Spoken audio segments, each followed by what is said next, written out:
10 coats of paint, stained in tobacco.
And look, we're right here. Victoria Taft, I'm your adult in the room. That's right, I am an adult.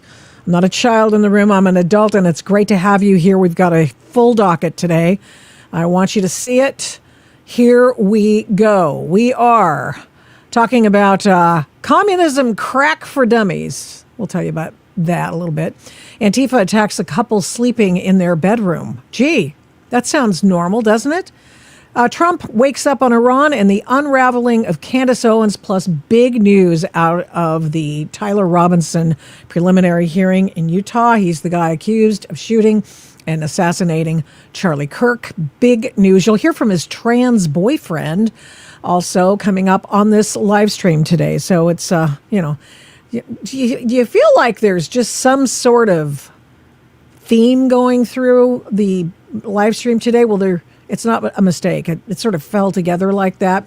And there's the general theme, and the general theme is that it's a corrosion, it's a censorship, it's a by any means necessary zeitgeist running through the left today.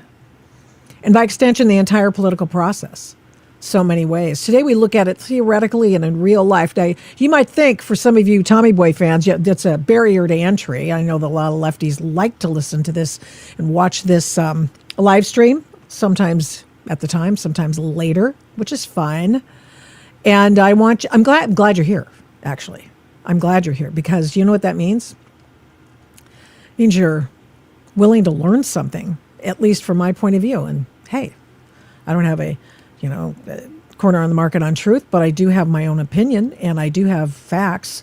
And so I'm very happy that you're here. And I just want to talk to you a little bit about what's going on in your side of the political aisle today and how it has resulted in violence against individuals and things that are totally opposite to what you contend you believe. What is this intolerant, censorious, vicious, and violent look like? What does this kind of belief system look like in real life? Well, it's embodied in the Graham Plattner campaign, believe it or not. He's a Nazi tattoo-wearing rapist, alleged rapist. But you think, so what? He's our alleged Nazi tattoo-wearing rapist. It's embodied in DSA eating its host, the Democrat Party, and being unapologetic about wanting to destroy what makes America great, which is free markets and free minds, private land ownership. And they do it with a religious zeal in their Church of Atheism the whole time. And they do it with a lot of rationalization of their own hypocrisies, and they also do it with viciousness toward other people who do not agree with them. They use violence, and we'll talk about that today. It's amazing. We see it in the Charlie Kirk assassination trial of Tyler Robinson. A lot of conspiracy theories out about that, and they disappear. Boom. With just a couple of days in court where all of those conspiracy theories just dissolve into thin air about what is happening here. We see the nihilism involved in that case. We see the leftist radicalization in that whole thing. And we'll have the whole thing for you in a bit. And we have the Candace Owens situation. I mean, I have not been getting into the Candace Owens thing because, good God, I don't want her turning on me because she's mean. She's terrible, actually. But I have to say she's mean and she's terrible, and she's been lying for a long, long time.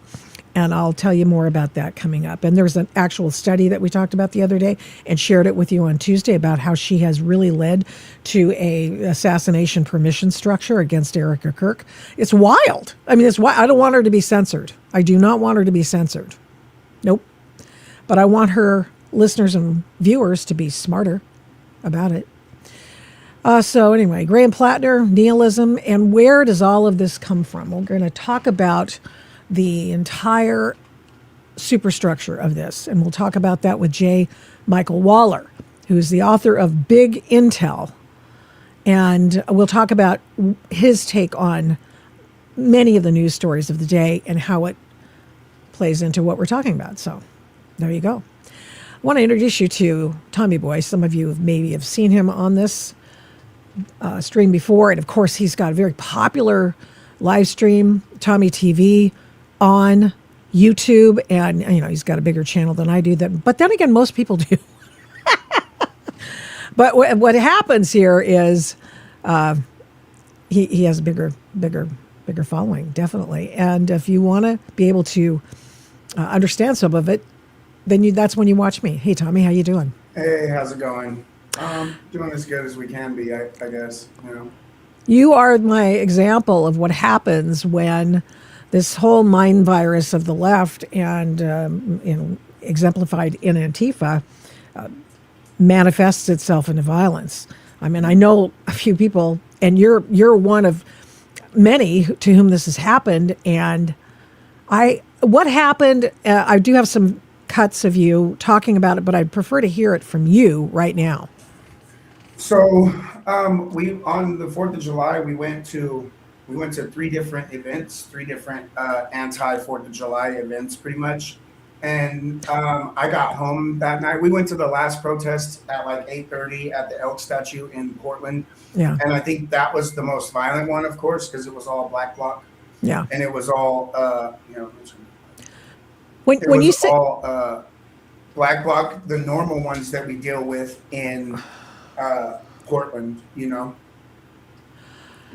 Tell people what black bloc mean. Most of my listeners know, but I mean, some people. I mean, I have some boomers too. So tell people what that means. It's the Antifa members that dress all in black bloc with vests and all the gear that they're going to need, pepper spray, everything, helmets, masks, gas masks. It's the radical Antifa. It's the ones that want to be out causing chaos and committing crimes and committing violence against people that disagree with them. They're the people that their overseers ask, what are you willing to do in this moment? And are you willing to get arrested? Are you willing to do harm? And of course, all that implies. And these guys are willing to do it. And we've talked to some, I've spoken to a lot of those guys, and over the years, and some of the anarchists are smart people. Some of these dillweed Antifa not that they don't overlap, they do, but Yeah, some of the absolutely. end. Yeah. Some of them are very smart. Some of them are, and that's probably where they're getting all their information from. The ones that are good on the computers, the ones that are, I'm sure there's tons of these people that, not just the ones that are on the street, but the ones that are behind the scenes doing the things that are most needed for these people. You know what I mean? Yeah. Let me just pull up this comment that just came in. I highlighted it before, but I wanted you to see it. I'll never forget seeing Antifa attack parents walking back to their cars with their kids in the strollers in 2018, 2019 here in Huntington Beach, California. I remember that. They did it in Encinitas too. And They've done it out here to Christians.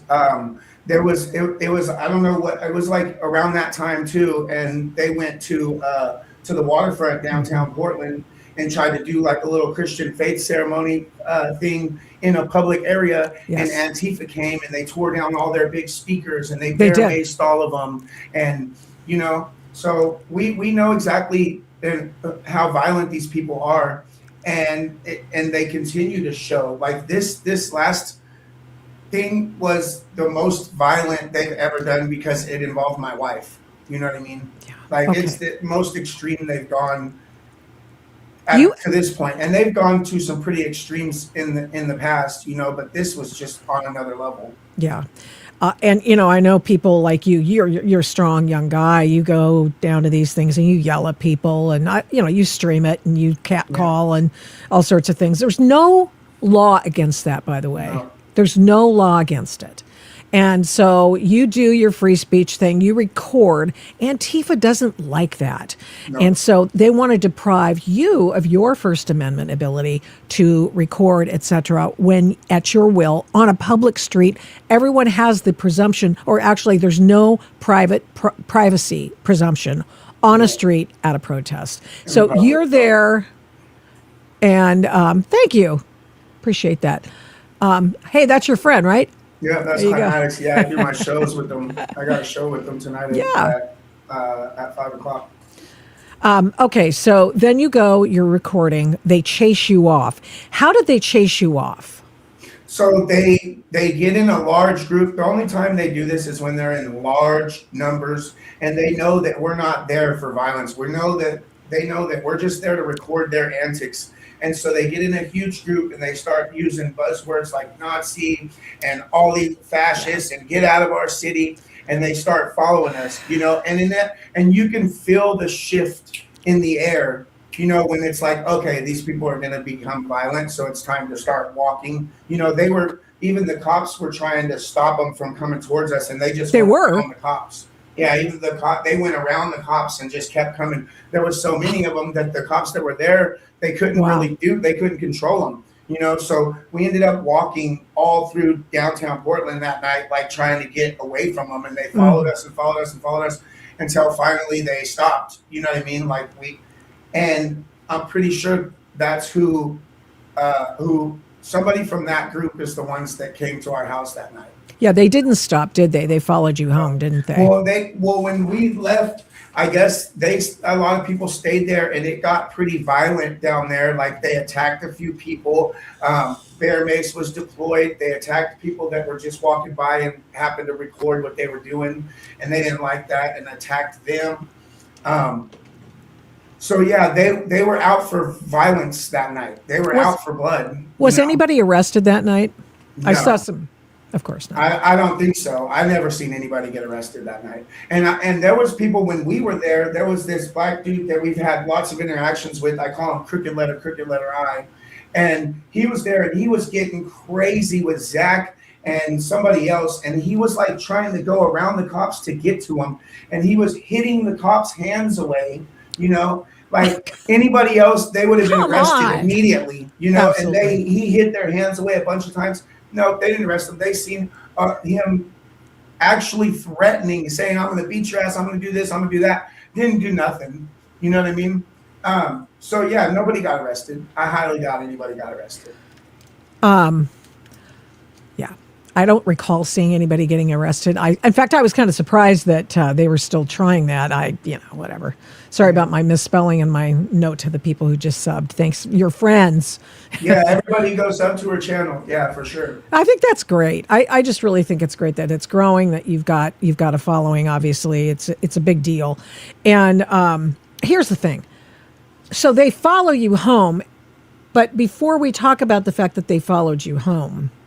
See, I don't think they followed. I don't think they followed me home that night. Honestly. Okay. Like no. I don't see how I wouldn't have noticed somebody following me home. I think they already had my address. I think they already did.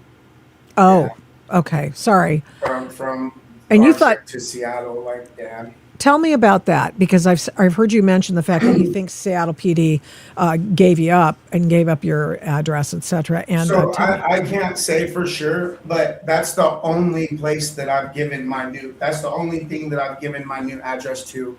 And I really, really didn't want to, I tried my hardest not to give them our new address.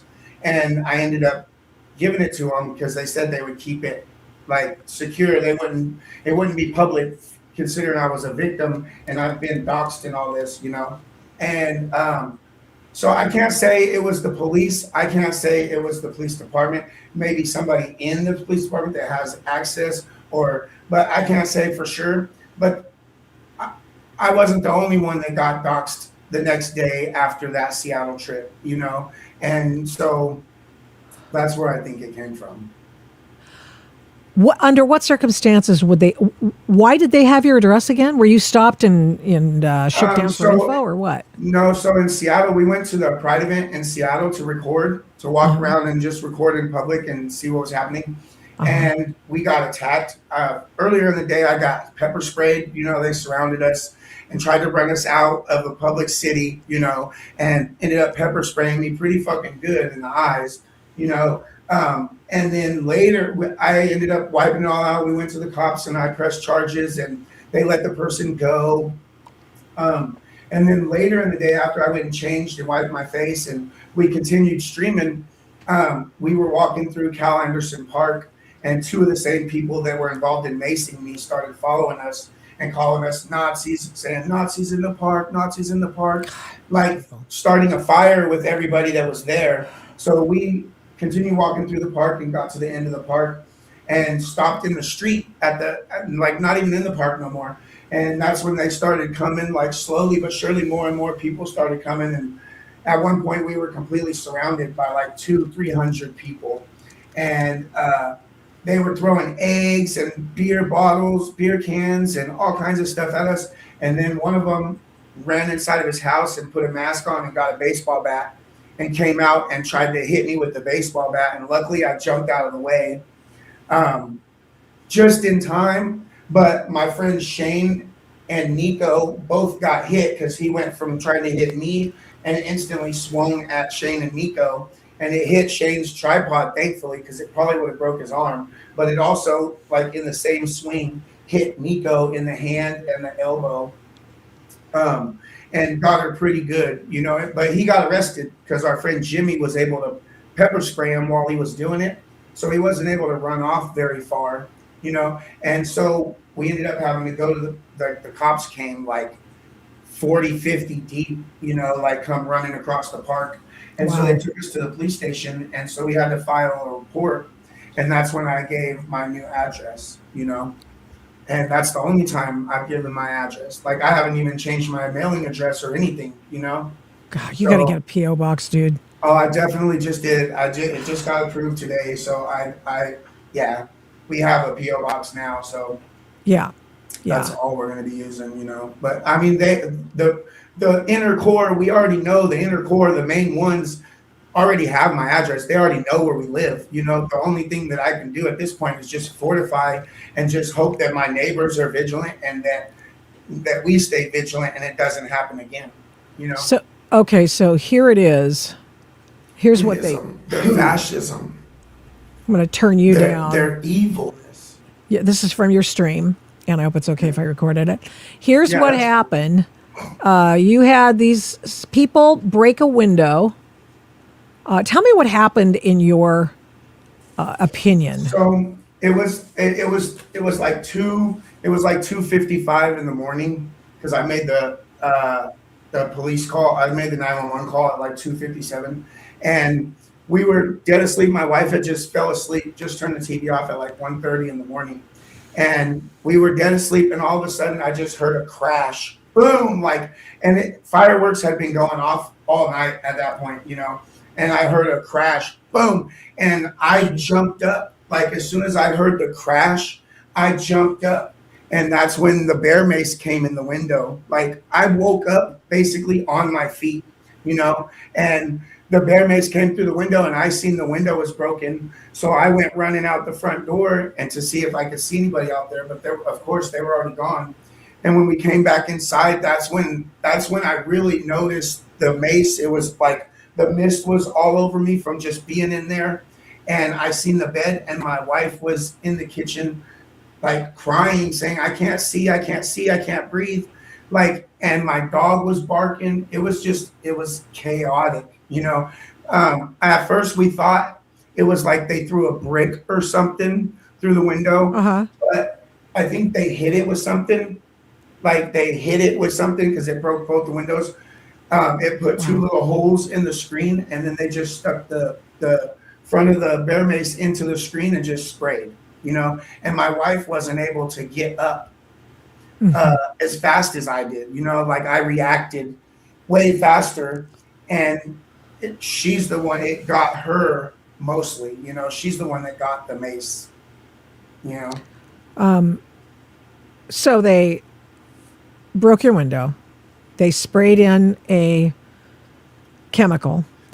They obviously they were attacking you. You would have had every right to turn right around and shoot them out the window. That would have been a good shoot, by the way, that just to stop them. But the fact is that you called the cops, you made a report, and what did they say? The cops were really, really they can't be proactive in a situation like this, but they were definitely active, and they were definitely on top of it, and they were like asking all the questions. They were taking it very, very seriously, which is good. And they seemed like my wife was they took her outside to talk to her because the mace was so bad on our front porch that they had to take her outside to the street to talk to her and for medical to deal with her.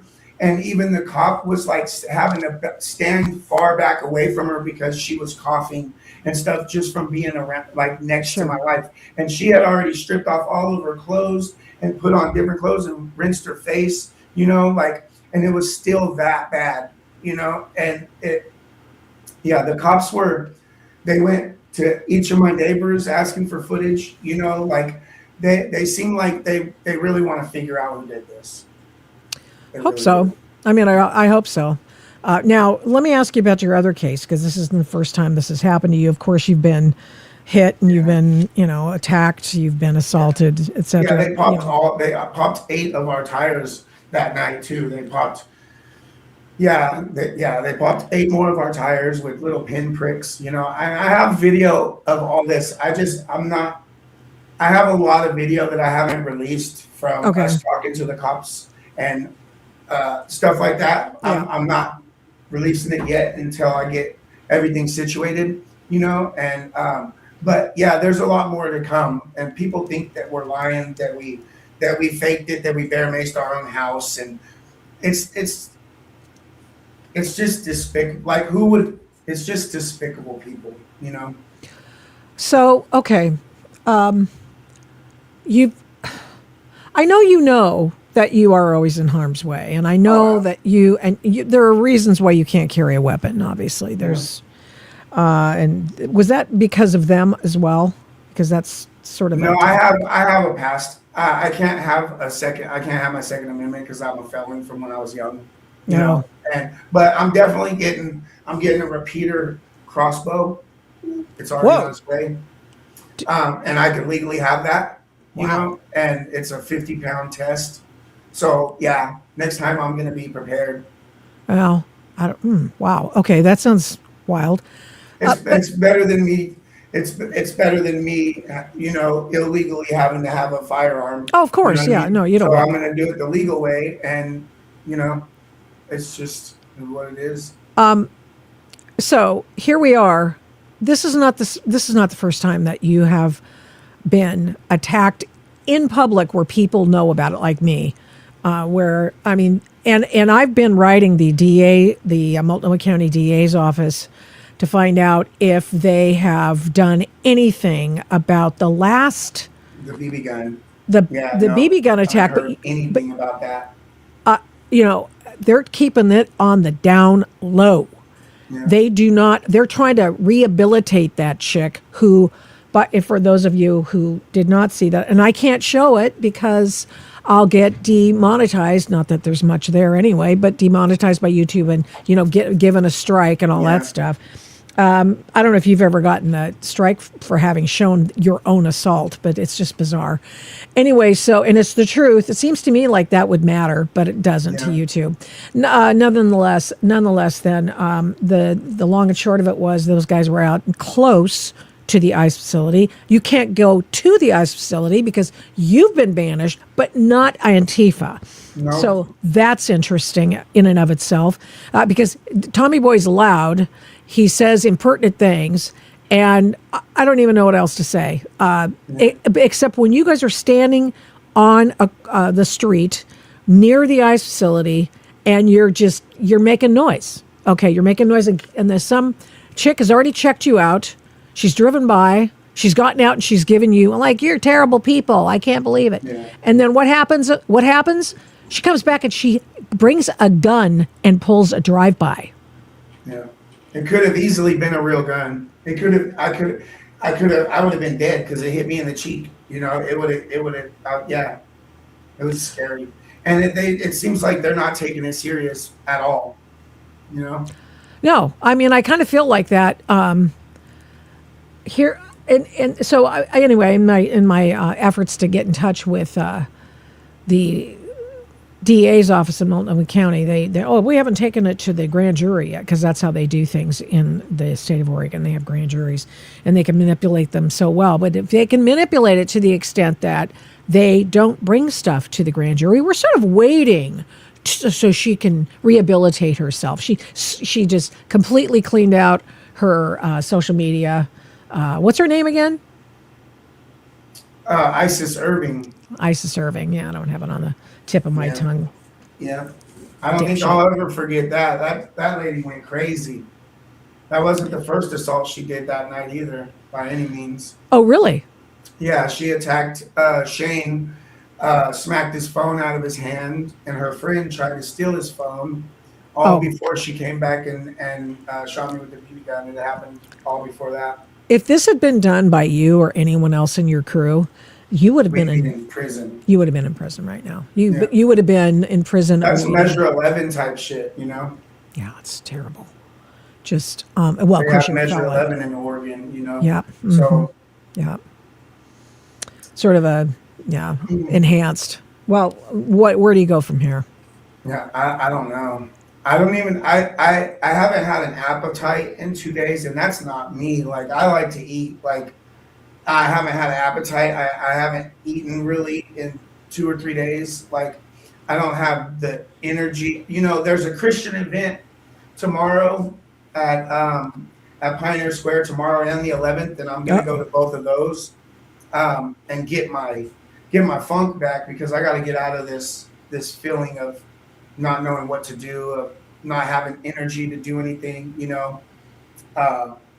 Yeah, so I just got to get back out and start doing stuff again. Yeah, well, just do it just to make them mad. Yeah. At this point, I mean, everything I do makes them mad. So anything that I do is going to make these people mad at this point, Yeah. So it doesn't really matter what I do. But there's just a lot going on, and my wife's dad is in the hospital, and he's not doing good at all. It's just getting worse and worse. And he's been in the hospital since the second day we moved into the new place. And so it's just been a lot to deal with all at once, and now my wife's scared to sleep in her own house. She's nervous, and she has every right to be, She wakes up the last 2 days. She's woken up at like 3:30 in the morning and not been able to go back to sleep. Yeah. And it's fucked up. It's heartbreaking. Sure, it's wrong. They want to terrorize you. You know, if this is a domestic terror organization. It absolutely is. It absolutely is domestic terrorism. They targeted our home. Sure, they you know, and they keep targeting our home. And they do it to me because I'm the loudest one. It's because I go out there and I bring people together to go out there. I don't just go by myself, you know, and they hate that. They're trying to shut that down. And I'm never gonna stop, you know. I'm not gonna stop. They're not gonna scare me out of doing what I believe in. They're not gonna scare me out of advocating for ICE and advocating for a safe country, you know. This gal says, my 5-year-old daughter knows who you are and loves you too. She mimics you and your phrases. It's hilarious. You are funny. I mean, honestly, you are funny. Yeah. Yeah. I got a lot of amazing supporters. I got a really tight-knit group of supporters that are pretty freaking amazing, you know. Yeah. And especially for my wife. Everybody loves my wife so much, and that's who needs it the most right now. Is all the kind words and prayers is my wife, and you know. And I can't thank them enough for that. They're going to need you alive, though. Yeah. I mean, yeah. I need me alive, you know. Jordan has been, I mean, he's been a listener on the radio and, you know, since I've been on radio and now podcasting as well. And so I didn't realize he was a juvenile parole officer for the state of Oregon and understand Measure 11. Unfortunately, youth who commit crimes will have their records against them for most of their lives. Yeah, well, that's pretty, yeah. Oh, and of course, everybody's making fun of my age, Tommy. Victoria was alive when the continents drifted apart. So he's a man. I am the adult in the room for Pete's sake. People can be brutal, but I know. We love the chats. I've been chats told can be worse. brutal. You know who hates my chat is Climatics. Really? Hates my chat. Well, he hates some of the people in my chat. Yeah, it's all in good fun, you know. It can be brutal, though. I understand. Definitely. Yeah, usually I've gotten hate mail for the entirety of my career, so it's not like it's just. It means you're making a difference. It means you're reaching people, because if you don't have haters, then you're not making a difference, obviously. Yeah, I guess so. I mean, you know, there's nothing shaking my head. Age is just a number. Yeah, it is. We know. It's what you do. You know, it's so funny. I have to say, you know, there are times when I just go, you know, you really are. You're getting up there, girl. I mean, I can't believe you're. But I've got so much energy. I just want to just keep going and talking, and you know, I'll be on the radio. Yeah, you're young on the inside. Oh, absolutely. That's all that matters, you know. Thank you, Funky. Appreciate you subscribing. Okay, she does have a radio voice. Yeah, my chat likes you. That's well. You know, I'm a pretty likable individual. Definitely. Call balls and strikes. I knew that from the first time we talked. I was like, okay, yeah, I can do that. Yeah. I'm pretty. You know, you're a young hip guy. I'm an old stodgy lady, and it's fine. We seem to get along. I feel like I'm not so young, especially the last few days.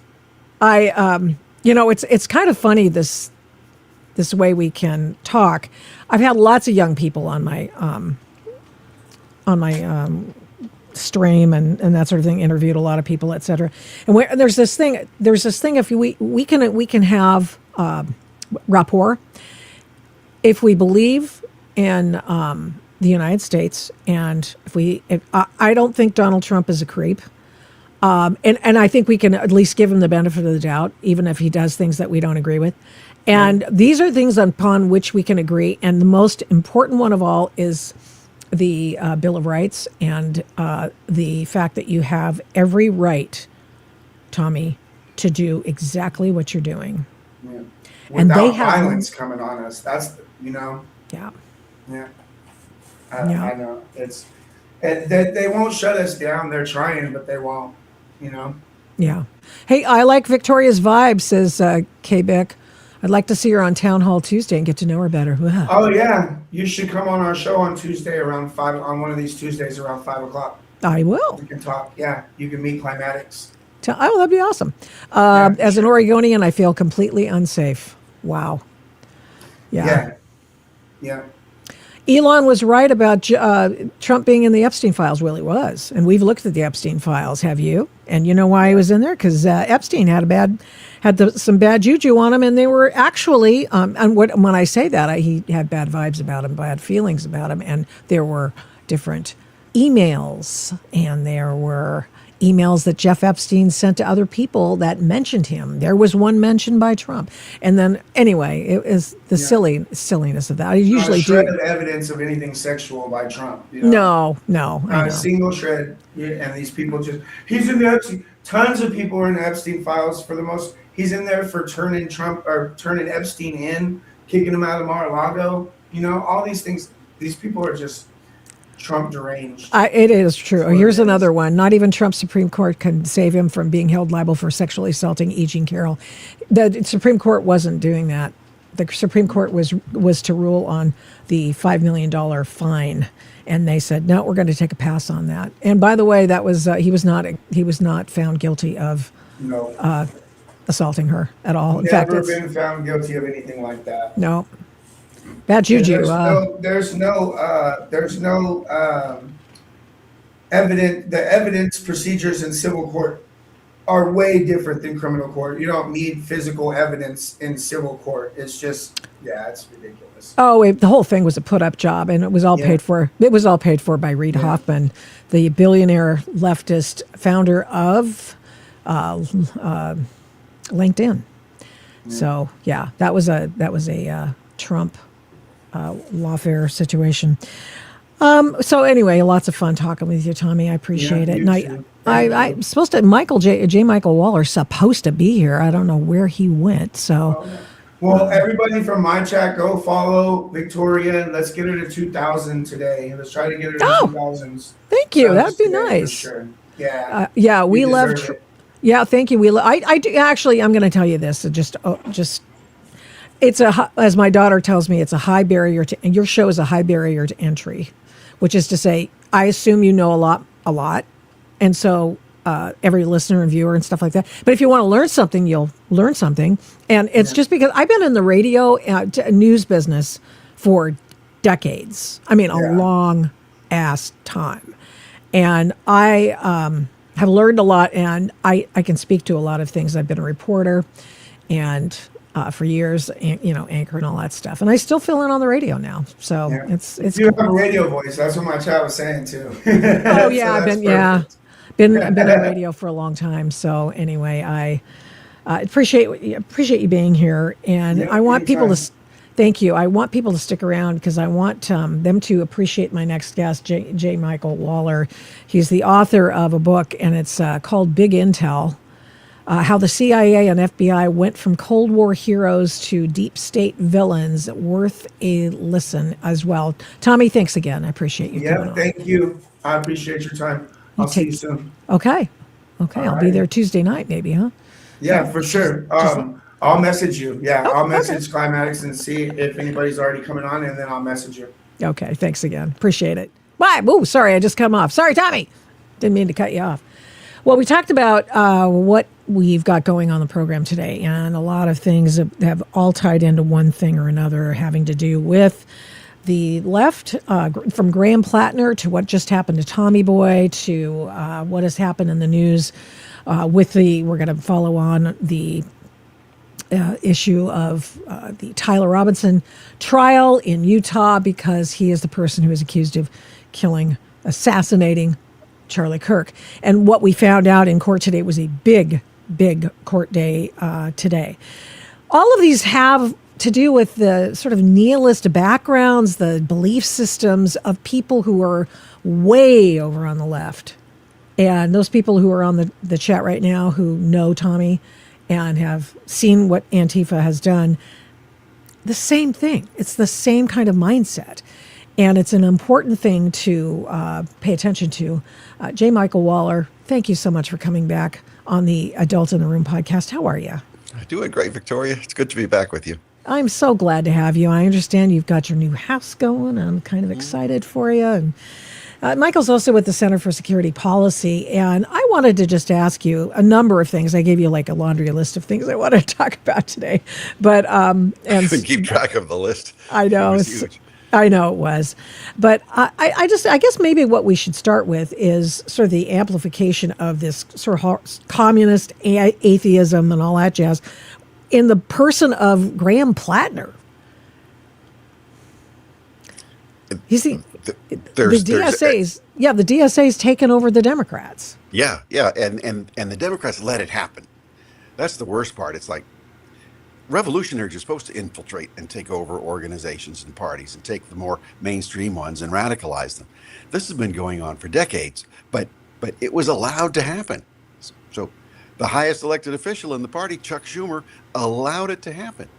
He backed those DSA candidates when they ran for Congress. Didn't oppose them, didn't say the party can't have these people. He allowed it, and so did everybody else in the party, including the donors. So good.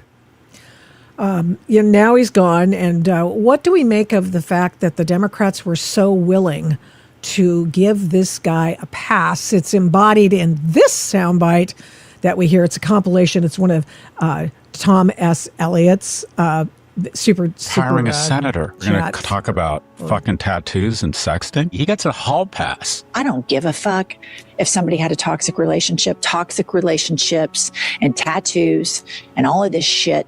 Talk about Susan Collins. He could be 100 times more fucked up than he is. He'd never be as fucked up as what we got in Washington now anyway. What up? God, these guys are potty mouths. Yeah. I mean, I've got 5 more minutes of that. Okay. Great. Don't need to open the lid of the toilet to know what's in it. I apologize because I know you have like a Carville, legit the last job. guy there, he's the moderate of the group.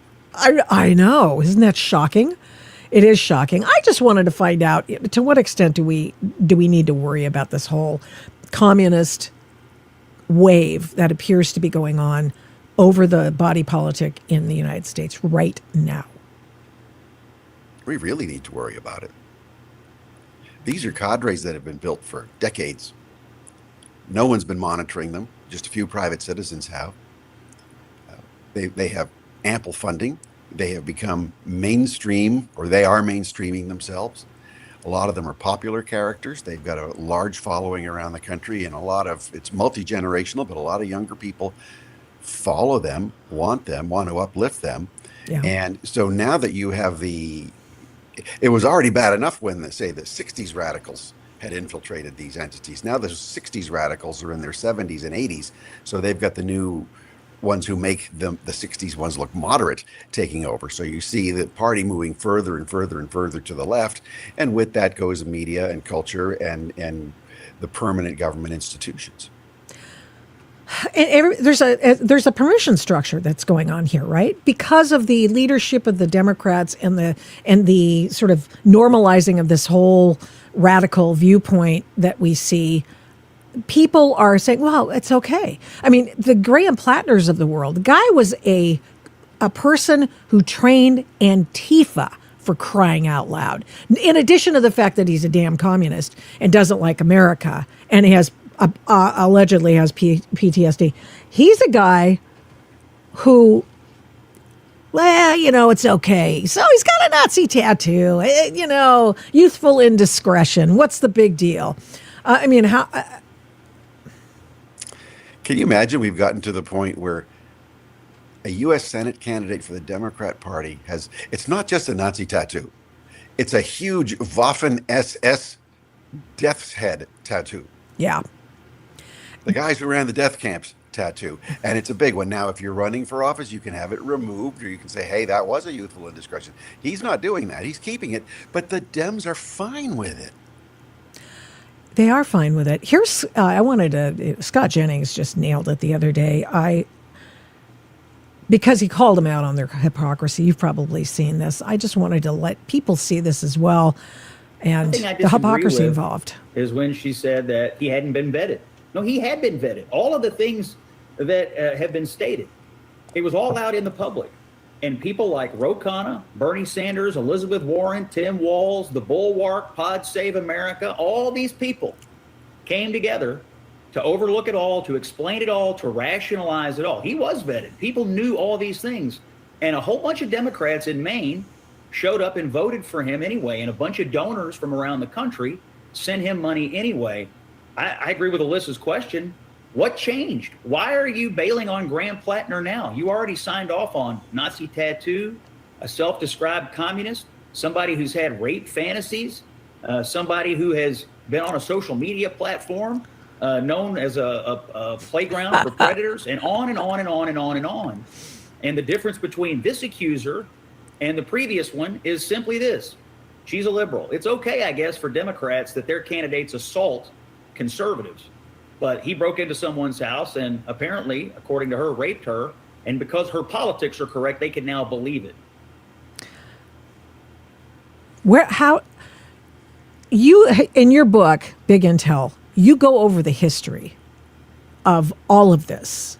And so people who don't know the history need to read this book. I have it on audiobook, or I'd pick it up and show it to everybody. I'm just going to get it. I'm just going to get the hardcover and then just be able to show it to you on my little deal here. I finally took your advice and got this one.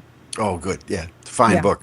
Yeah. Yeah. I wanted to talk to you a little bit about what's in this book as well as what's happened to our intel communities recently. People are getting hopeless about them. Actually, they don't trust them anymore. And a lot of people who are patriots, who are people like me, who they have certain beliefs and have just had friends or acquaintances be put into prison. And you know what I mean? I mean, I'm talking to J6 particularly. You were a person who saw J6, as a matter of fact. But now we find out about what our intelligence agencies have done to us and what the mechanism of justice has done to people of particular persuasion. Can you talk to me a little bit about the hearings recently about maybe MK Ultra? And did you watch any of those speeches and that sort of thing? I watched a little bit of it, but I noticed that a lot of the lawmakers didn't bother to attend. What the hell happened there? Well, normally most lawmakers don't attend hearings unless it's some big media thing where they have to be seen. But in this case, MK Ultra was a CIA program begun in the 50s in response to communist development of mind control. So this is brainwashing of our POWs in Korea, communist Chinese brainwashing and so forth. So what the CIA did, and this is where you have a good idea go really, really bad, really, really fast. What the CIA thought was, we need to understand this, how it works, how the communists do it, and then how we can defend against it and counter it. Yeah. So it was a defensive program. And then all of a sudden someone had the idea, let's make it an offensive program too. Yeah. Well, if you're using it against a foreign enemy, a communist enemy, I don't have a problem with it. Mind control, control their behavior and their attitudes. I don't have a problem with it if it's a foreign enemy. But when you're using American citizens as guinea pigs against their will or against their knowledge, and you're doing it for years with no accountability, that becomes a threat to all of us. And this is where the MK Ultra program went bad. And then in the early 70s, when it was being exposed, of course, the CIA then destroyed all of the information it could about it. So we really don't know the extent of the program and what happened to the program. So now, more than half a century later, we're looking at it again. The who are rumored to be part of the MK Ultra, or who were experimented on in MK Ultra, wasn't the Unabomber? Remember that? There's I'm really cautious about it because there are little bits of either information that really sounds good and might be true, but there's insufficient evidence for it. I see. And then we end up discrediting ourselves or discrediting those around us by raising issues when we're jumping to conclusions. And that's what I think that the Congresswoman Ana Luna, I think she had her intent is right, but to not do a serious investigation, Mm-hmm. and then to have some, Stephen Kinzer, who was a left-wing New York Times guy, as a key Republican witness, I don't think it's sufficient. I think you need new, original information, and that's probably why there was so little interest in the hearing. Yeah, I mean, I watched a little bit of it. Your number one person in this particular hearing is a reporter. Really? I mean, I just thought, don't we want somebody from that era of the CIA? I mean, somebody who could provide us a little contemporaneous information about it.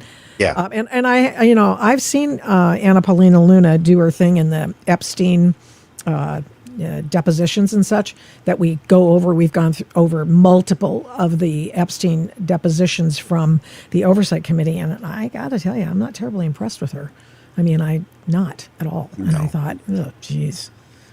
So There's really room for serious work, and what these kind of sensationalist hearings do, they're really shallow. They're just for headlines and clicks, and they really undermine serious work that serious people are trying to do to get the truth to light, and not just get everybody all whipped up about something. Yeah, I agree. Well, I kind of dispirited right now, actually. I'm more concerned about I'm concerned about the intel community. I'm concerned about I've spoken about the differences and the changes that have been made in the ODNI as well as the CIA. No changes in the CIA, because CIA, I don't care if you call it the DNI in charge of CIA, I don't think that's true. Is that not true? That's not true, right? It depends on who you ask. So Really? Bureaucratically and legally, the Director of National Intelligence and the Office of the Director of National Intelligence, ODNI, manages all 17 plus intelligence services, of which the CIA is one. But try to tell that to the CIA. Right. So one of the ways that the CIA maintains its own bureaucratic turf is you don't have a lot of ODNI employees. They're detailed from other agencies, meaning they're transferred from their agency. They remain on the payroll of their home agency. Oh. So you have the ODNI then detailing people over from the CIA at their same grade scale, but they're working for the Director of National Intelligence. How did I not know that? I did not know that. Yeah. And then ultimately they know they'll go back to the CIA. This is the same in Congress, if you can believe it. The House and Senate intelligence committees that have oversight of the CIA detail people from the CIA to staff Congress to oversee themselves back at CIA. Oh, God. Kind of handy. Wow. So we wonder why we don't know what we don't know. Here's a recent post. You've got executive branch, secret intelligence employees staffing the legislative branch to oversee the executive branch secret intelligence services. It's not like what's the excuse for that? Pretty lame excuses. The excuses are, well, it saves money because Congress doesn't have to pay that staffer. Since when have they cared about saving money? First of all, right? Second of all, you don't have a lot of super quality investigative staff with the necessary clearances because congressional pay is so relatively low. It's, you lose those staff and then they go into lobbying or private industry or government contracting or something. So you lose them. So well, why not just bring in the guys who know how the CIA works and, not former CIA people who can be hired as contractors, but current. So this is a common thing. So this is one way the CIA is able to defend its interests and even undermine the mission of the ODNI is by staffing ODNI with its own payrolled employees. Well, a lot of cheered you up. Just, You need a cheer today. I know. A friend of mine just, he got attacked in his home by Antifa, and now I'm finding out that, probably nobody's going to help him. And I feel like we're sort of alone. Let's look at one of your recent pieces there. You wrote this for American Greatness, and it's also included over at your Center for Security Policy reports and your writings over there. You are a fellow over there, and what did you want to talk about with respect to tools and dupes? George Washington warned about foreign subversion. This goes exactly to the point we've been talking about with what's going on in the United States and how we're being overrun, if you will, by communism. Talk to me about this. This is the most dangerous threat we face as a country. It's not China by virtue of its military or Russia by virtue of its military. Or terrorists for that matter. It's subversion. We don't have defenses against it. We never have, except patriotism. Yeah. But with a loss of patriotism, you're going to have more Americans selling out to foreign powers. But as that article shows, this is nothing new. I mean, Washington faced his Benedict Arnold. Right. If you think about it, Benedict Arnold was one of the finest, most courageous generals in the Continental Army for the fight for American freedom. Then he flipped and went traitor.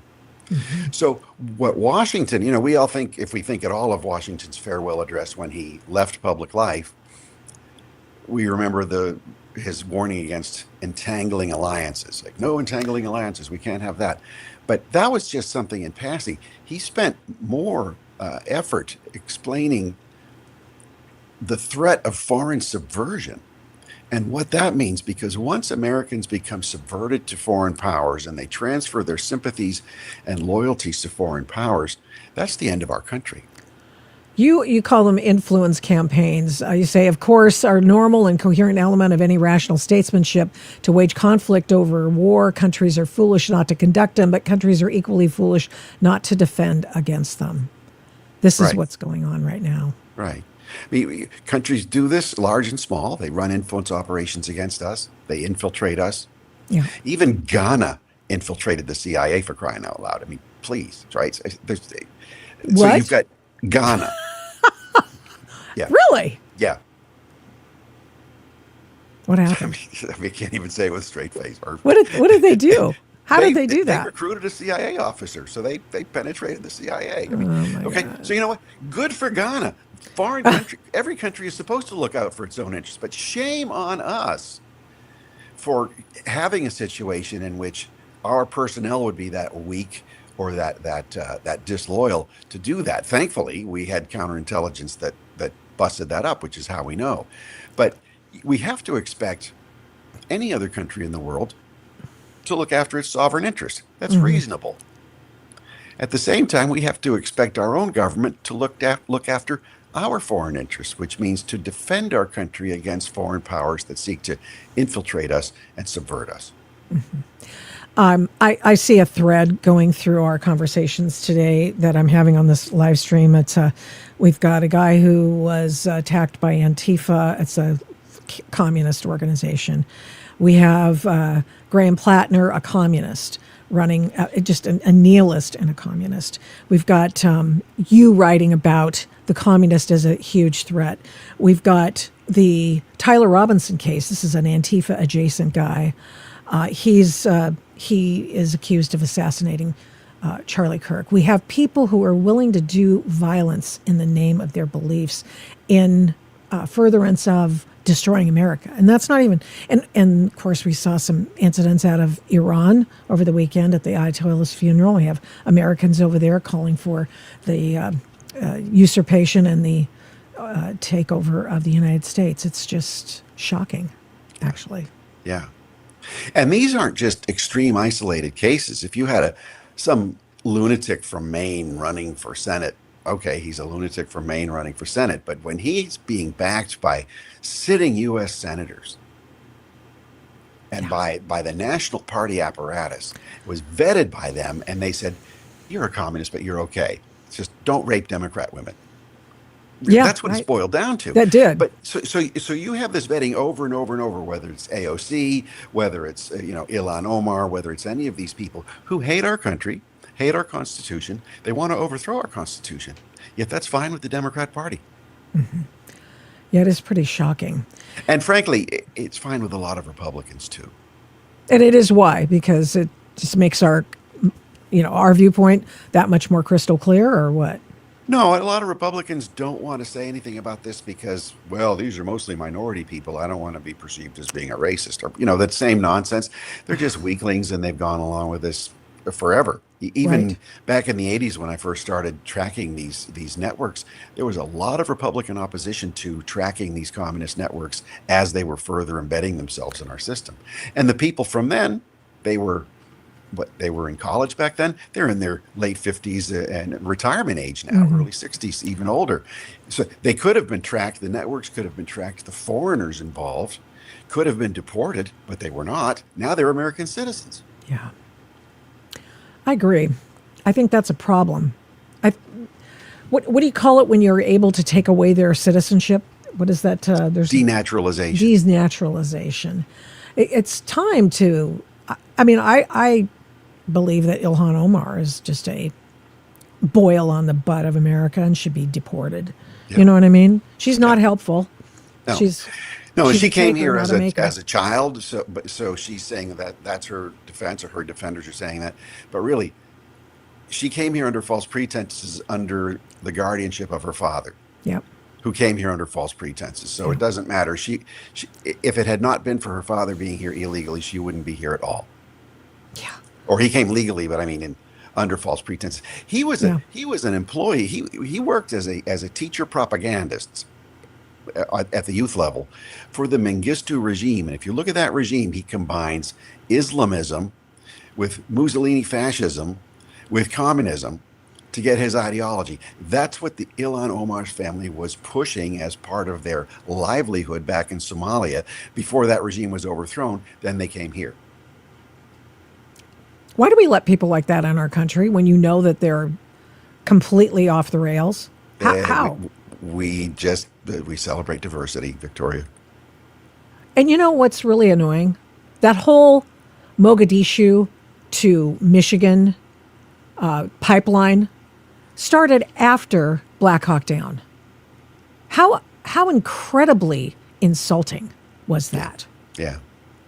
I mean, who thought that was who thought it would be a good time to let in a bunch of Somalis who were ruled at that point, at least, and during the Black Hawk Down incident, by a sect of Al Qaeda? Who thought that was a good idea? Yeah. And then the chain migration that comes with it. And it wasn't even Muslim radicals who brought them here. It was Lutheran charitable groups. NGOs. Yeah, NGOs. A problem. They call themselves Christian, and that's fine. But Yeah, I mean, and they this helped is not colonize Maine too. So look what we get for a Senate candidate. Oh my, yeah, exactly. I know. Thank you so much, J. Michael Waller. Thank you. I appreciate it. The book is a must read. It's big intel. Yeah, how CIA and FBI went from Cold War heroes to deep state villains. It is worth your time. It's a wonderful, not only is it a good read, it's a great reference book to have around. And I appreciate you coming on and just giving us some time today. And all Time goes fast on your show, I got to tell you. I kept it going. I honestly feel like I had so many different things to talk about. And so I appreciate you being willing to just take them as they come, because you're just a pro. That's who you are. Thank you. Thank you. It's great to see you. Thank you. Appreciate it. Hope we can do it again very soon. That's okay. We do have some really wild stuff that came out of the trial of Tyler Robinson today. It's still going on. It's not a trial per se. It's a preliminary hearing. Let me just be clear about that. Preliminary hearing. We finally got a look at Tyler Robinson's gay/trans lover. His name's Lance Twiggs. And this has been information that has been withheld. The likes of the Candace Owens of the world have decided that because she hasn't personally seen Lance Twiggs in interviews with the police, that no interviews had been done. She actually literally went on a podcast and said this. Let me just bring that up just for a second. I just want to give you a little taste of how woo this has gotten. And here she is on the Sean Ryan podcast. He's got a great podcast going. I mean, it's just great. I love it when he does interview some guys that have been in the military. I appreciate the oral history of all that. Listen to her talk about the fact that Tyler Robinson's boyfriend, Lance Twiggs, was never interviewed. And the roof was like, look up here. Somebody just got up there. I spoke to that individual. And he never saw a shot fired. Never said that he saw a shot fired. Knows about weapons. And finds it really unusual that the prosecution hasn't reached out to him. So I don't know what happened. I just know what didn't happen. And I feel confident stating that Tyler Robinson did not murder Charlie Kirk, whether or not he was an accessory to the crime. Has anyone actually made it? And there we go for a commercial. I love it when they do that. Why do I even do that? I mean, I just need to just grab it and just hope that whatever. Anyway, so she's gone on record as saying that Tyler Robinson wasn't on the campus, never visited the campus, that he did not shoot Charlie Kirk, that he didn't, his boyfriend wasn't downloaded his information, not interviewed, not interrogated. She's on record as saying a whole heck of a lot of crazy stuff about this case. And it really resides solely with the fact that she wasn't brought into the inner circle, and therefore she didn't have that information. And then what she did was make the rest up in her head. Okay. But today we have interviews with, she also said he didn't turn himself in. Here is Tyler Robinson, a video of Tyler Robinson turning himself in. There we go. He's at the cop shop. And nothing big about this, but she's never seen the video proof that he actually turned himself in.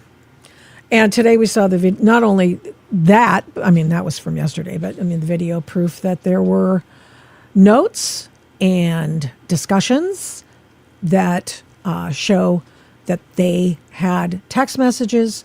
A note was left admitting to the crime, and text messages admitting to the crime, where Tyler Robinson admits to his boyfriend, roommate / tranny dude that he had done it. So let's go over some of the evidence that was presented in the preliminary hearing today about this, because it's important. Let's watch. And why? Well, let me ask you this. Well, this is from yesterday. You believe so this sorry. is Mr. Robinson returning to campus? I do, yes. Okay. And why do you believe it's Mr. Robinson? The shoes are the same, and the images that we have are from my viewing and seeing Mr. Robinson on the video, it's the same person. Okay, this is from yesterday, and this identifies Tyler Robinson as having been on campus at UVU the day of and the night of the assassination. And that is a video of him walking with the rifle in his pants, as the authorities believe happened. And the reason I bring it up is because Candace Owens said that didn't happen either. Here's the interview that she said also did not happen. This is Lance Twiggs. We finally got to see this. This was battled out in court yesterday. They didn't want us to see anything having to do with the interview. Meeting. And here's this interview. To use your statement here instead of your testimony at a preliminary hearing. Understand that? Mm-hmm. Okay, so in order to do that, I need to place you under oath and also give you an admonition about false statements, okay? First, you do solemnly swear or affirm that the evidence you shall give in this issue shall be the truth, the whole truth, and nothing but the truth. So help you God? Yes. I also need to notify you that you are notified that statements you are about to make may be presented to a magistrate or a judge in lieu of your sworn testimony at a preliminary examination. Any false statement you make and that you do not believe to be true may subject you to criminal punishment as a Class A misdemeanor. You understand that? Yes. It potentially could be used as for punishment as a higher offense as obstruction of justice. In addition, I just want to make sure that our recording here is clear that you've also been given a federal agreement and a state agreement granting you immunity from prosecution for materials that you discuss now. Do you understand that? Mm-hmm. Okay. First, we're going to cover some of the things that you've already talked about, but to make it as part of this record. First, what's your name? Full name with middle name or just first and last? First and last is fine. Okay, my name is Lance Twiggs. And do you know Tyler Robinson? Yes, I do. Yeah, I do. And this is the same Tyler Robinson that's been charged with the shooting of Charlie Kirk? Yes. And would you say when you first met Tyler?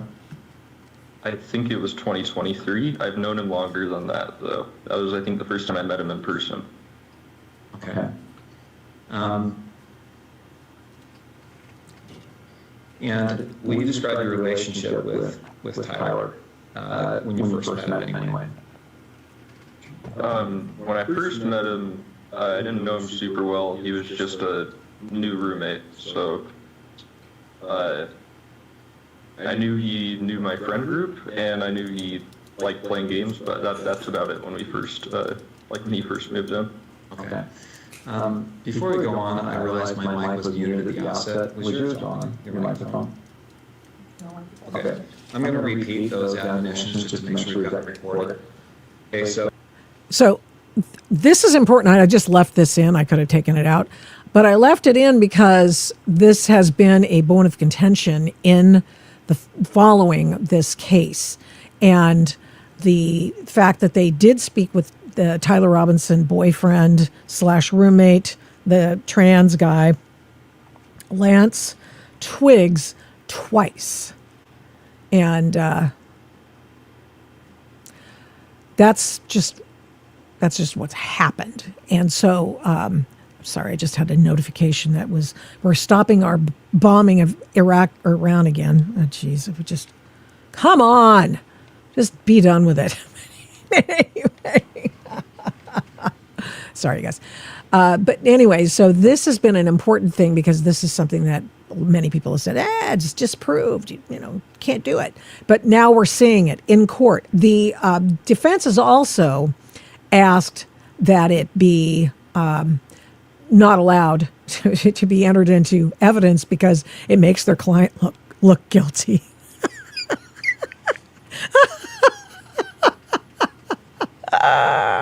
Yeah, because, it does. Yeah, dillweed? Of course it does. But, whatever works. Oh, they did say it was 14th Amendment protections as well. We do appreciate that. Come on. Let's go. Obstruction of justice. In addition, I just want to make sure that our recording here is clear that you've also been given a federal agreement and a state agreement granting you immunity from prosecution for materials that you discuss now. Do you understand that? Mm-hmm. Okay. First, we're going to cover some of the things that you've already talked about, but to make it as part of this record. First, what's your name? Full name with middle name or just first and last? First and last is fine. Okay, my name is Lance Twiggs. And do you know Tyler Robinson? Yes, I do. Yeah, I do. And this is the same Tyler Robinson that's been charged with the shooting of Charlie Kirk? Yes. And would you say when you first met Tyler? I think it was 2023. I've known him longer than that, though. That was, I think, the first time I met him in person. Okay. And will you describe your relationship with Tyler when you first met him anyway?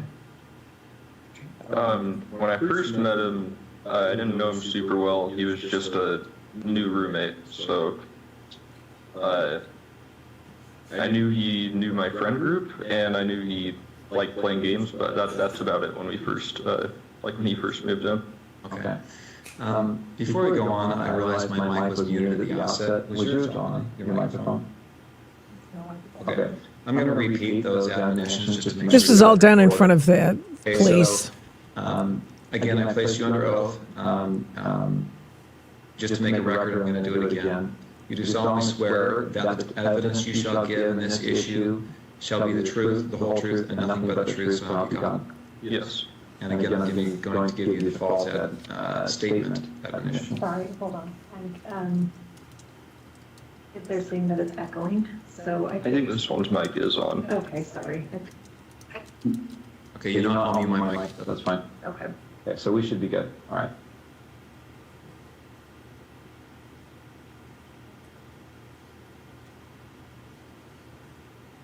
Is that mic off? Yes. Okay, great. All right, okay, sorry about that interruption. All right, so you said when you first met you were roommates? Yeah. Okay. And then at some point, your relationship progressed to something more than roommates. Is that right? Mm-hmm. When was that? I think we started dating 2 or 3 months after he moved in. Okay. And where did you live at that time? St. George, in an apartment complex. And is that apartment the same place you lived when on September 10th? Yes. When you lived there with Tyler, were you in the same room? Did you live in the same room or different rooms? No, separate rooms. And at that time, let's say September of 2025, what were you doing with your life? Were you working, school? I was working. I was doing like bathtub and shower repair and stuff in new construction. Okay. How about Tyler? I think he was both working. I think he was working for an electrician company then, and he was also in a trade school for being I don't know, higher ranking electrician. I'm not sure how the trade system works for that. Okay. But yeah, I think he was both. What was his typical work day like? I think he'd leave around 7 generally and get back around 3 to 4, depending on where the job was and how long it was for the day. And then on certain days of the week during school, semesters, he would then later in the day, I think around 5 or 6, go to school. So, yeah. Okay. Let's jump to September 10th. Did he spend the night in the apartment the night of September 9th into September 10th? Yeah, he did. Yes. Do you know when he left the apartment on September 10th? I don't know an exact time. I just know he left early. I heard him leaving, and he just said he had a long drive to work that day, so he was leaving early. Okay, so early. Any guess as to what when that was? I don't know. I would have thought it was 5 a.m. because that's when an early work day was for him, but it was probably more like 4. Okay. I'm gonna have him spit out his gum just to make sure that I can do that. You mind? It's right in front of your laptop. Oh, here you go. Thank you. Oh, God. He was chewing gum? Oh, man. Thank you. I mean, I chew gum too, but not in front of the cops when So you're having what time a did you get up on September 10th? testimony recorded. Probably No. 12 to 1 p.m. You didn't have to work that day? No. And did you hear from Tyler? Did he call or text you before then? No, he sent that message in the group chat I mentioned, but he didn't message me directly at all that day. Okay. When did you first hear from him on September 10th?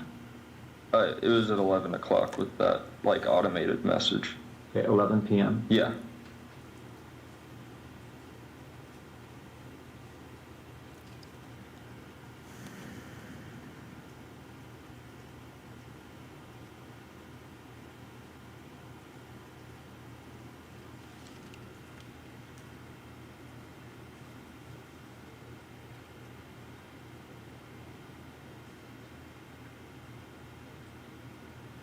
What about, he asks you here, remember how I was engraving bullets? Was he engraving bullets before this? Yeah, I don't remember exactly when, but he had said he was planning to go hunting with his family. And he asked me for if we had a Dremel because he said he wanted to engrave messages on bullets. And I just told him where our Dremel was and told him to make sure he doesn't set off a bullet on accident in the house. But I didn't really think about it until then. So they were looking at certain things on the screen between the two. I don't know why this was not in person, but it just wasn't.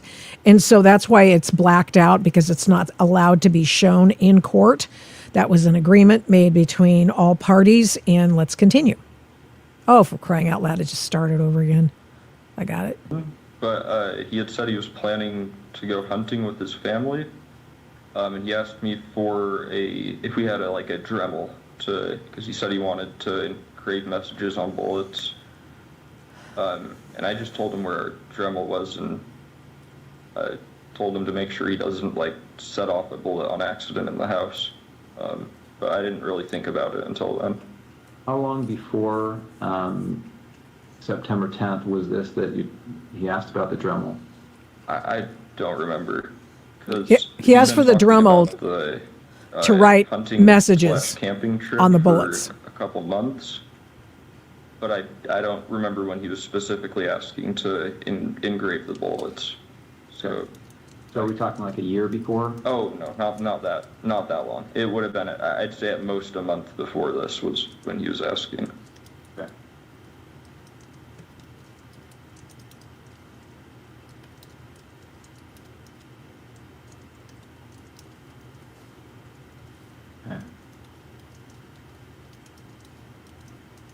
Right. You talked about the note that he left. I want to bring this up, and I should say that these text messages that we've been looking at here are Bates number 54. Okay, the notes have been titled 16.3, or the note, and this is Bates number 58. Do you recognize that on the screen there? Yeah. What do you recognize it as? That was the note under his keyboard that he was referring to in the first text of that chain. Okay, so where did you find this? On his desk underneath his computer keyboard. And I assume you read it. Yeah. And then what did you do with it after you read it? I believe I just put it back down on the desk after I took a picture of it. Okay. And again, the time you read it was probably around 11 o'clock or so on the 10th. Yes. The night of September 10th. Mm-hmm. All right. And did you ever see that again after you placed it back on his desk? No, I don't think I did. And that was a desk in his bedroom? Yes. And that's a separate bedroom than your bedroom? Yeah. And now I want to go to what's been titled 16.2. And do you recognize this series of messages here?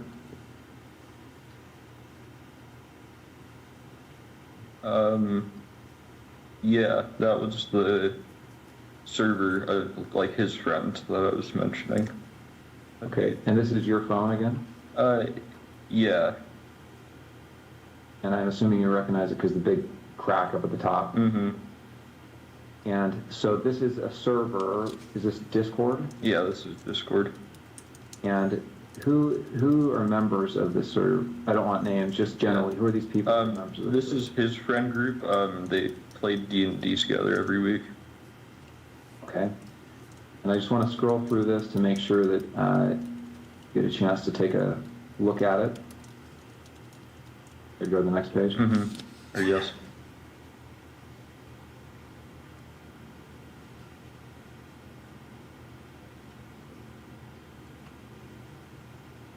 So, Tyler Icom, who's that? That's Tyler Robinson. And these other people are just others that are members of the server? Yes. Jug, Barnaby, Marina, DM. Mm-hmm. Yes. Yeah, DM means Dungeon Master. So this is these are like most of them are names they're using in the game they're playing currently. Got it.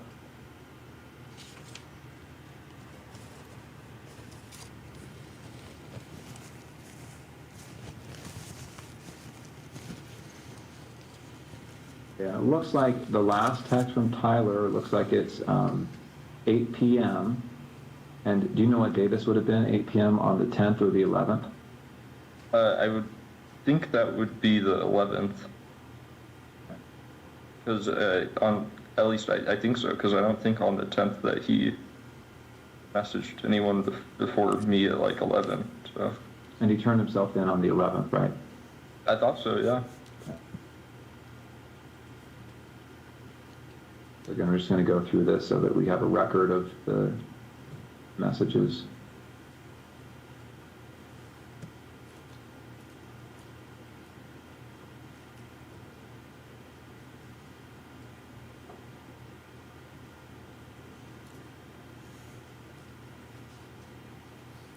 This is going to be a redacted part.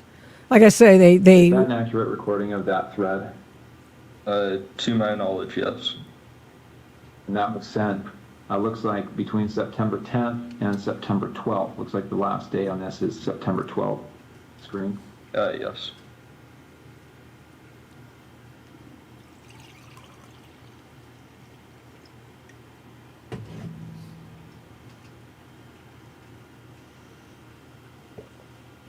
Okay.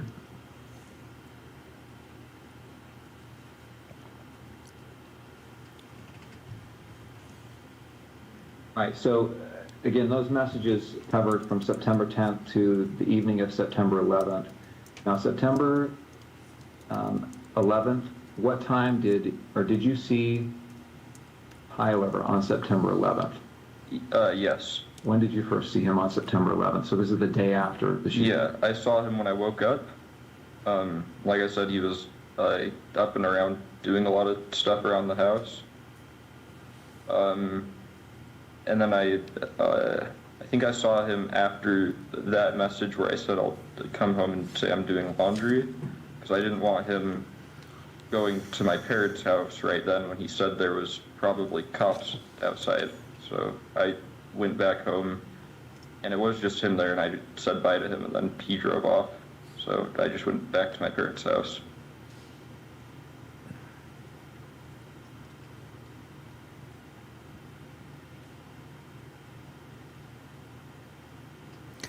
Oh, and to those in the chat who say that the texts from Tyler came or were sent when he was in police custody, there's no timeline that would verify that. I know Candace Owens is telling you what to think, but no, that's not true. According to the police, anyway, according to the FBI, and according to Lance Twiggs, who received and sent messages in return.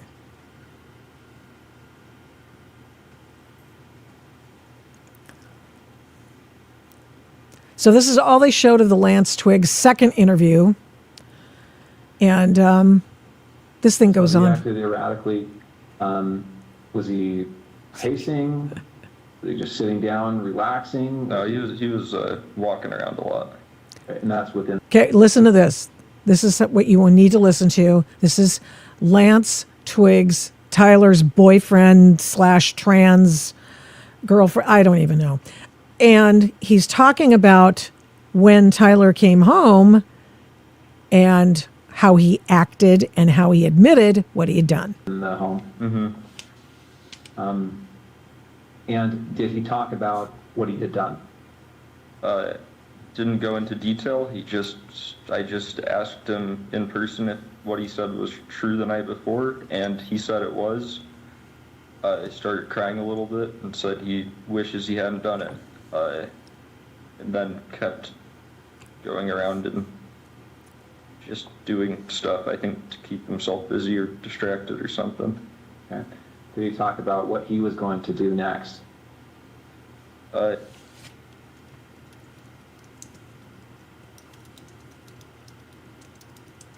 then eventually said that he would talk to his parents or turn himself over. Okay. And when you left, was that how you left, understanding that he was going to turn himself in or go to his parents' house? Yeah, and I didn't really want to be at our apartment while any of that was happening, regardless of what went down. Okay.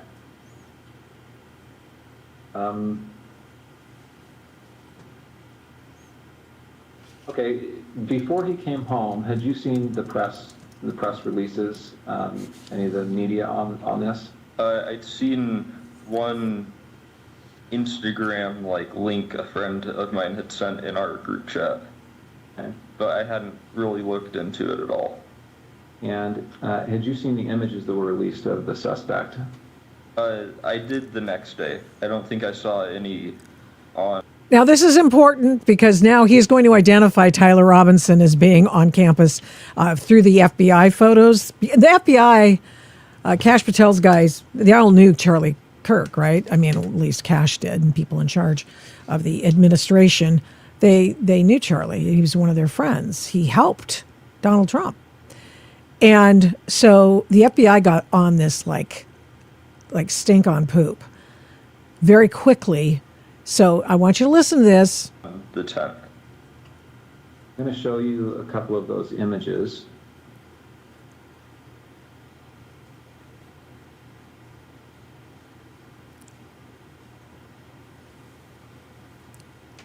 Looking at the I'm on FBI's website.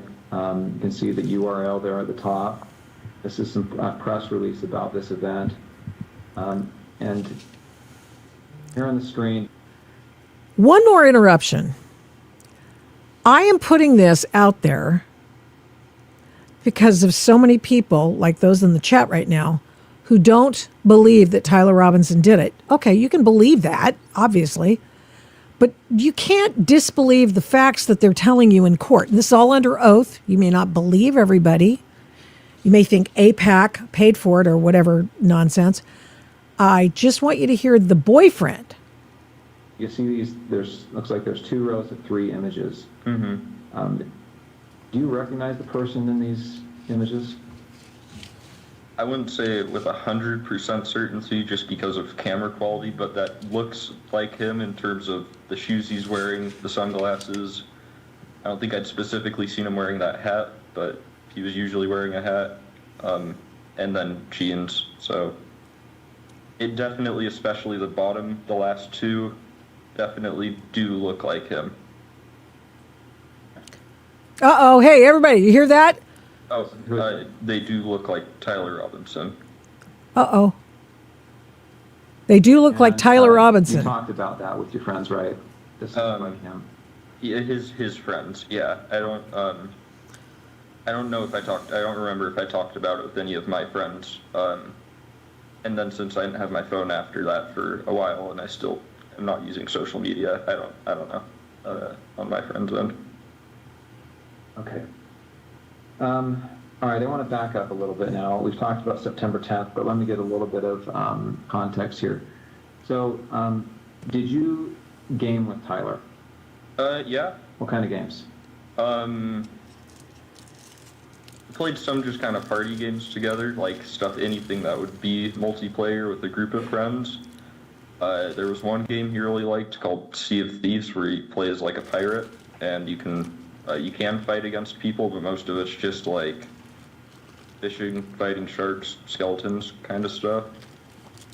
We played some co-op games where it's like you both have to work together to win in whatever way. Way back when I was just out of high school, when I first knew him online, we played some like shooting games together, but I didn't know him very well, so that was just when we had like a full friend group on to play, and he was someone that my friends invited. Okay. Did you and he ever talk about politics? He did more than me. I don't really keep up with politics very much.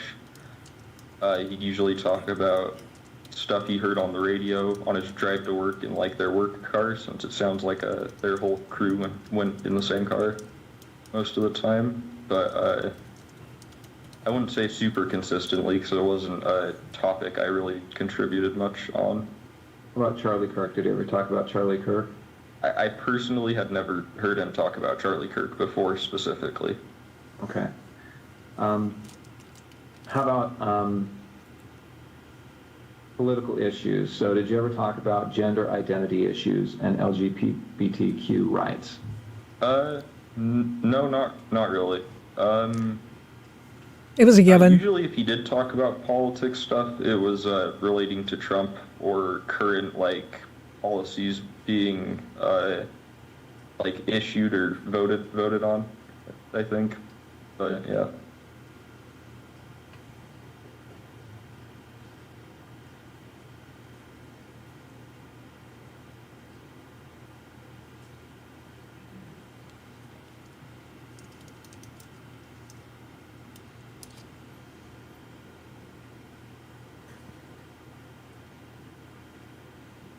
Okay, so before that you have been? For a short time, yes. Okay. And I understand you're going by Luna at some point? To some people, yeah, but not as an overall thing. That was his trans ID, Luna. There's going to be some redaction here.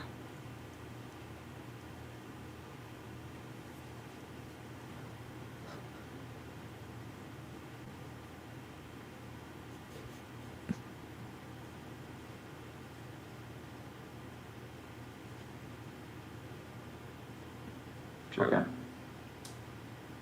Okay. I think that's all the questions I have for this portion. Let me check and see if I've missed anything.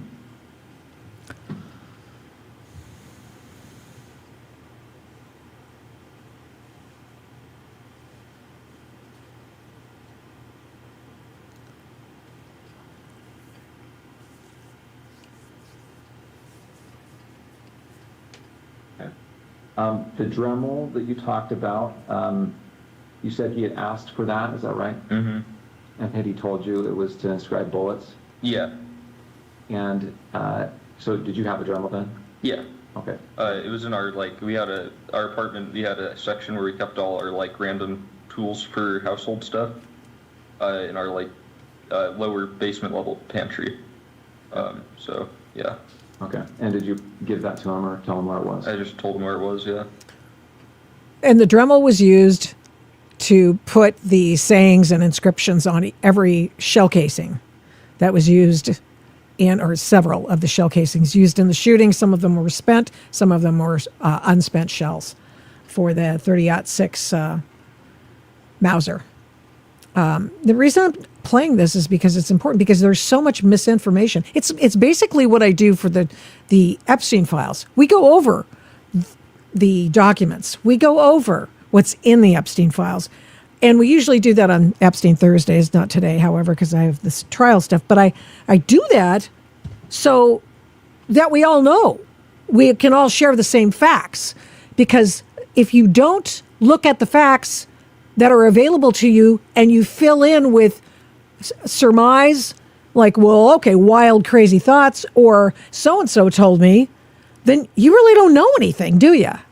So, yeah, it does seem to be a thing with transgender shooters. Yeah, that is somewhat... I think he was trying to have a hero's arc, Tyler Robinson, because his boyfriend was a tranny. And I think that was probably part of his motivation. And then he said that Charlie shouldn't live because he was a hateful person. Yeah, and Charlie wasn't a hateful person. Charlie was a political conservative and a Christian. That's it. Okay, I'm going to go ahead and end the recording for the 1102 purposes. The 1102 is the report, an evidence report, a sort of transcript, if you will, of a person's interview with the authorities, and it's entered into evidence. Exhibit 16. Ms. Hunt. Thank you, Judge. Agent Davis, I asked you yesterday, but I want to remind the court and those present. Were you physically present at the interview we just watched in State's Exhibit 16? Yes, I was there. And aside from the court-ordered redactions, did it appear to you to be fair and accurate about what you remember that interview that day? Yes. Yes, I do. During that interview, did Mr. Twiggs, was he shown or referenced certain items of evidence? Yes, he was. What types of items of evidence was he shown? It was the text messages between himself and Tyler Robinson, a Discord chat messages, and a handwritten note. And then we also saw in the video, he was also shown the FBI press release photos of the potential suspect. That's correct, yes. Have you reviewed all of those items as part of the investigation? Yes, I have. You're familiar with them? Yes. All right, I want to put just on the witness's screen what's been marked for identification as State's Exhibit 16.1. And for the record, this includes the edit that the one edit that the court has previously ordered. Thank you. Let me know when you see that on your screen.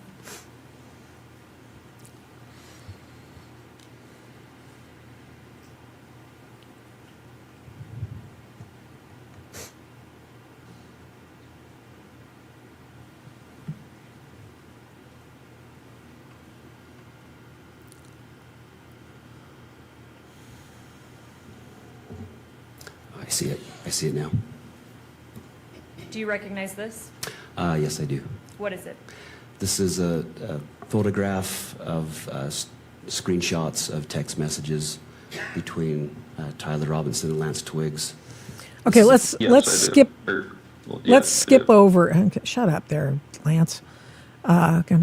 We're going now to look at the text messages that we knew about these text messages, right? So we knew about them right after because they exploited his phone, Lance Twiggs' phone, almost immediately upon receiving it. They took it to Salt Lake City and they had, those guys who do that kind of thing, exploit the intel out of it, and they got the text messages. And there's one text message here in which Tyler Robinson tells him to delete the thread. And I assume he did. I think that's what we heard. And of course, they were able to get it from the exploitation by the Salt Lake City FBI lab. Okay, so let's go over to the text thread in which Tyler Robinson admits that he did it. This is where the iPhone distinguishes the messages. And also Lance in his interview also acknowledges that, who was saying what. And up at the top, who do we see that this thread is between? Tyler.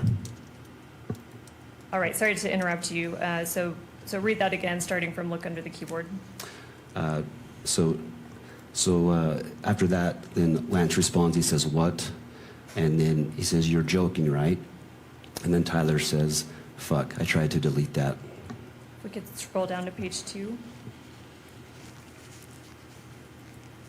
And if you can continue reading along. Okay. And Tyler says, I'm still okay, my love, but I'm stuck in Orem for a little while longer yet. Shouldn't be long until I can come home, but gotta grab my rifle still. To be honest, I had hoped to keep this secret till I died of old age. I am sorry to involve you. And then Lance replies, you weren't the one who did it, right? And Tyler says, I am, I'm sorry. Lance says, I thought they caught the person. And then Tyler says, no, they grabbed some crazy old dude, then interrogated someone in similar clothing. I had planned to grab my rifle from the drop point shortly after, but most of that side of town got locked down. It's quiet, almost enough to get out, but there's one vehicle lingering.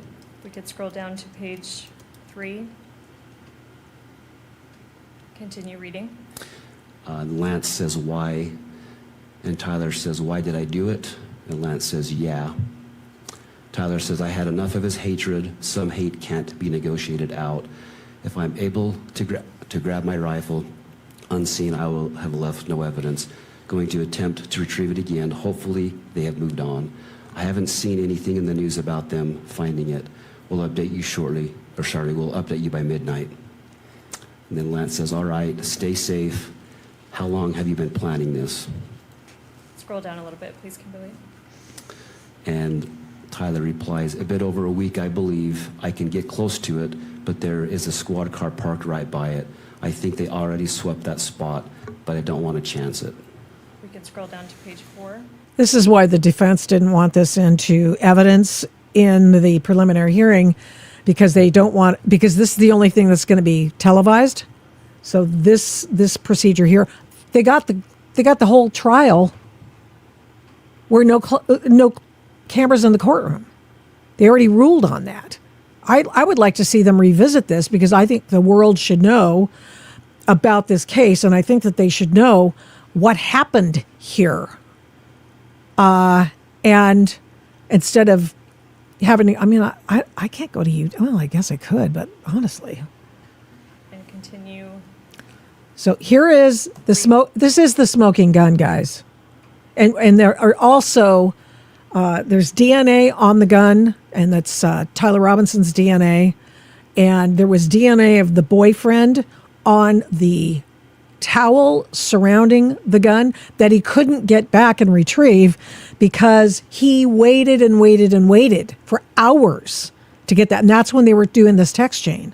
So the people in the chat who say, okay, there's no chance that this was sent. It's just too darn pat, right? I get it. I don't trust cops either.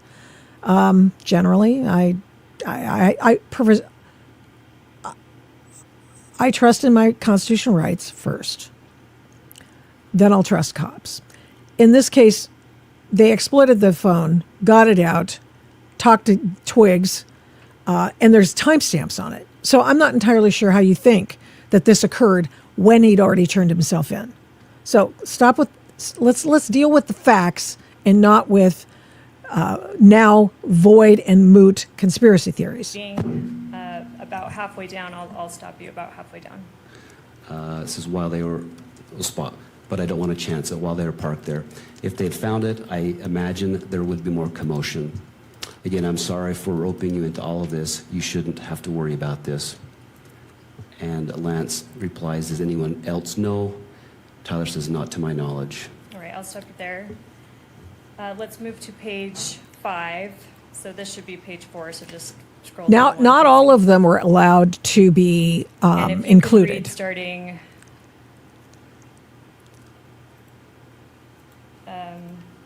sorry, Kimberly, scroll a bit more down.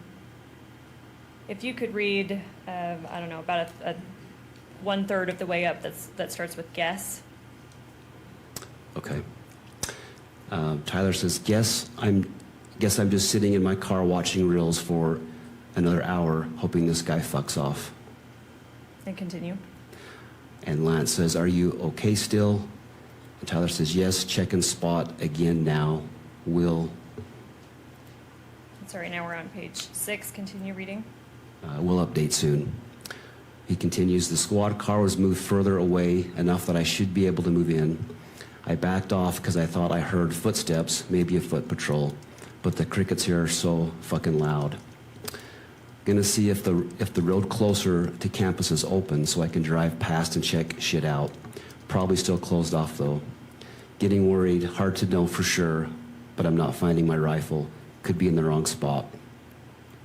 Lance says, do you think they found it? And Tyler says, dunno, they haven't published anything if they have. So this is before the And then Lance weapon's says, why been did you leave it found. behind? Oh, sorry, Kimberly, if you could scroll down. Originally. Also, does it have a serial number? We could scroll to page 7. And I'll continue reading. I'll stop you on this page in a little bit. Okay. So Tyler continues, IDEK, if it had a serial number, but it wouldn't trace to me, I worry about prints. I had to leave it in a bush where I changed outfits, didn't have the ability or time to bring it with. And stop there, please. And then if we could go to the next page, page 8. And if you could start at the top. Okay, so Lance says, was your change of clothes there or was that also gone? Or did you bring those with you originally? Anyway, you could replace the gun or would he notice? Yeah, it's a And World War Tyler II era says, gun. only thing I left was the rifle wrapped in a towel. I'll bet that canine sniffed it out. Little snitching bastard. Replace it unlikely. I don't fully know what the gun was because it was old as shit and Gramps did some modifying. There was a 4-digit serial on it. God only knows who it's registered to. Hopefully some dead guy who gave it to Grandpa. And he continues, remember how I was engraving bullets? The fucking messages are mostly a big meme. If I see notices bulge UWU on Fox News, I might have a stroke. And then continue. I'll stop you in a moment. He says, all right, I'm going to have to leave it. That really fucking sucks. And let me stop you there. And then if we could go on to the next page, page 9. He's talking about the murder weapon. And do you see the first blue message we see on page 9? Can you start there? Yes. So Lance says, do you need it for hunting? And Tyler says, no, my dad wanted to use a high caliber for the rifle hunt. Judging from today, I say Gramps' gun does just fine. IDK. I think that was a 2K scope. Lance says, geez. And then Tyler says, OMW, home. If you had just committed a murder of a popular American political figure and religious figure, would you be talking about, I guess our grandpa's going to be upset that the 2K scope is gone. He was able to put a 2K scope on his grandpa's gun, which I understand was a World War II era gun, if I'm not mistaken. And I could be confusing that with a different case, but I think it's old. And so anyway, he took it and then he used it in the murder. And now Grandpa's gone. Dad's going to be really mad. That's what he's worried about. 3.5 hours. Lance says, drive safe. Drive safe, and then honey. Tyler says, delete this exchange. And I'll stop you right there. And then, sorry, we're on page 9. If we can scroll to page 15.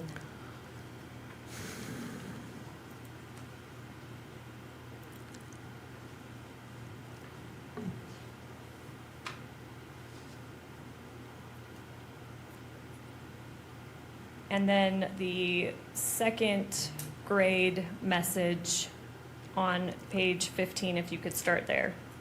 Okay. So this is Tyler. I'm going to turn myself in willingly. One of my neighbors here is a deputy for the sheriff. We hope to keep things sort of quiet here. And then I'll stop you there. Okay.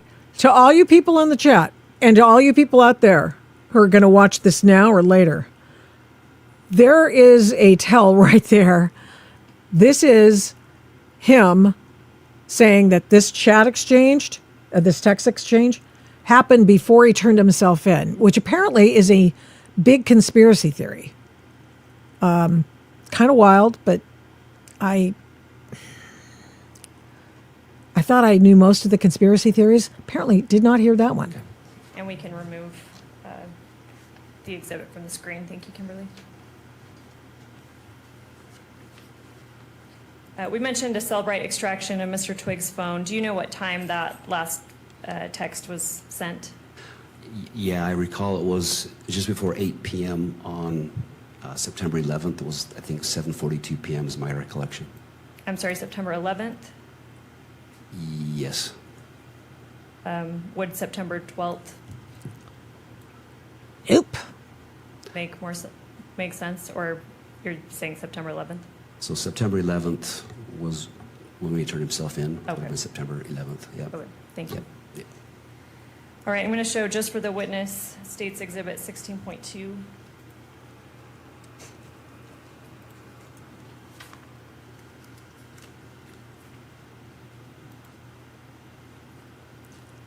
Let me know when you see that. Okay, I see it. Do you recognize this? I do. Yep. What is it? This is just more photos of Lance's phone. And How these do you- are these are the sorry, I had a brain. Sorry, go with your question, please. I'm just asking what it is. So you said it's a photo of Lance's phone. Do you know if that's from the same time period as the exhibit we just looked at? Yes. And what is it of? These are the Discord messages of that Lance had talked about. How do you know that? So Lance, in the first interview with FBI, shows the phone. The photos are taken by Agent Larson, and then these images are shown to Lance during his second interview, and he confirms that these are those same messages, and this is photos of Lance's phone. You mentioned an Agent Larson took the photos. Do you know if he's the same agent that took the photos of this exhibit, 16.2? Yes, same agent. And you spoke with him to confirm that? Yes, I did. Are you aware if Mr. Twiggs is actually part of this Discord thread? Yes, he is a part of it. He doesn't, in this section, he doesn't reply to it, but he does state in his statement that he was part of that thread. Does he identify whether Mr. Robinson is part of that thread? He does. And when did that happen? He identifies that in his first interview with the two FBI agents, and then he again confirms that in his second interview. Did Mr. Twiggs say what username on Discord Mr. Robinson used, at least with respect to this thread? Yes, it's the Tyler/Icum, IKUM. And is Exhibit 16.2 a fair and accurate representation of that Discord thread? Yes, it is. Did law enforcement send, as part of your investigation, did law enforcement send a subpoena to Discord? Yes, they did. Were these messages recovered via that subpoena? They were. Did you review that? Yes, I did. And in States Exhibit 16.2 that is before you, when is the first message from Tyler sent? 7:57 p.m. And it says yesterday. Do you have any knowledge of what day that would have been? Yes, this would have been September 11th.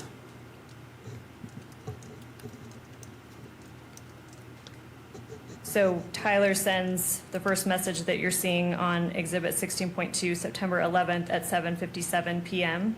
Yes, that's correct. You testified earlier that Mr. Robinson arrived at the Washington County Sheriff's Office approximately at 9 p.m. Is that right? Yes, that's correct.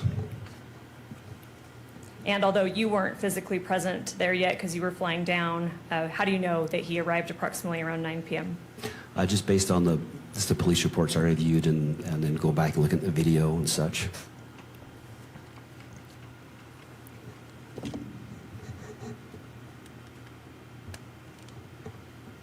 Judge, the state moves to admit State's Exhibit 16.2 and publish it pursuant to court order.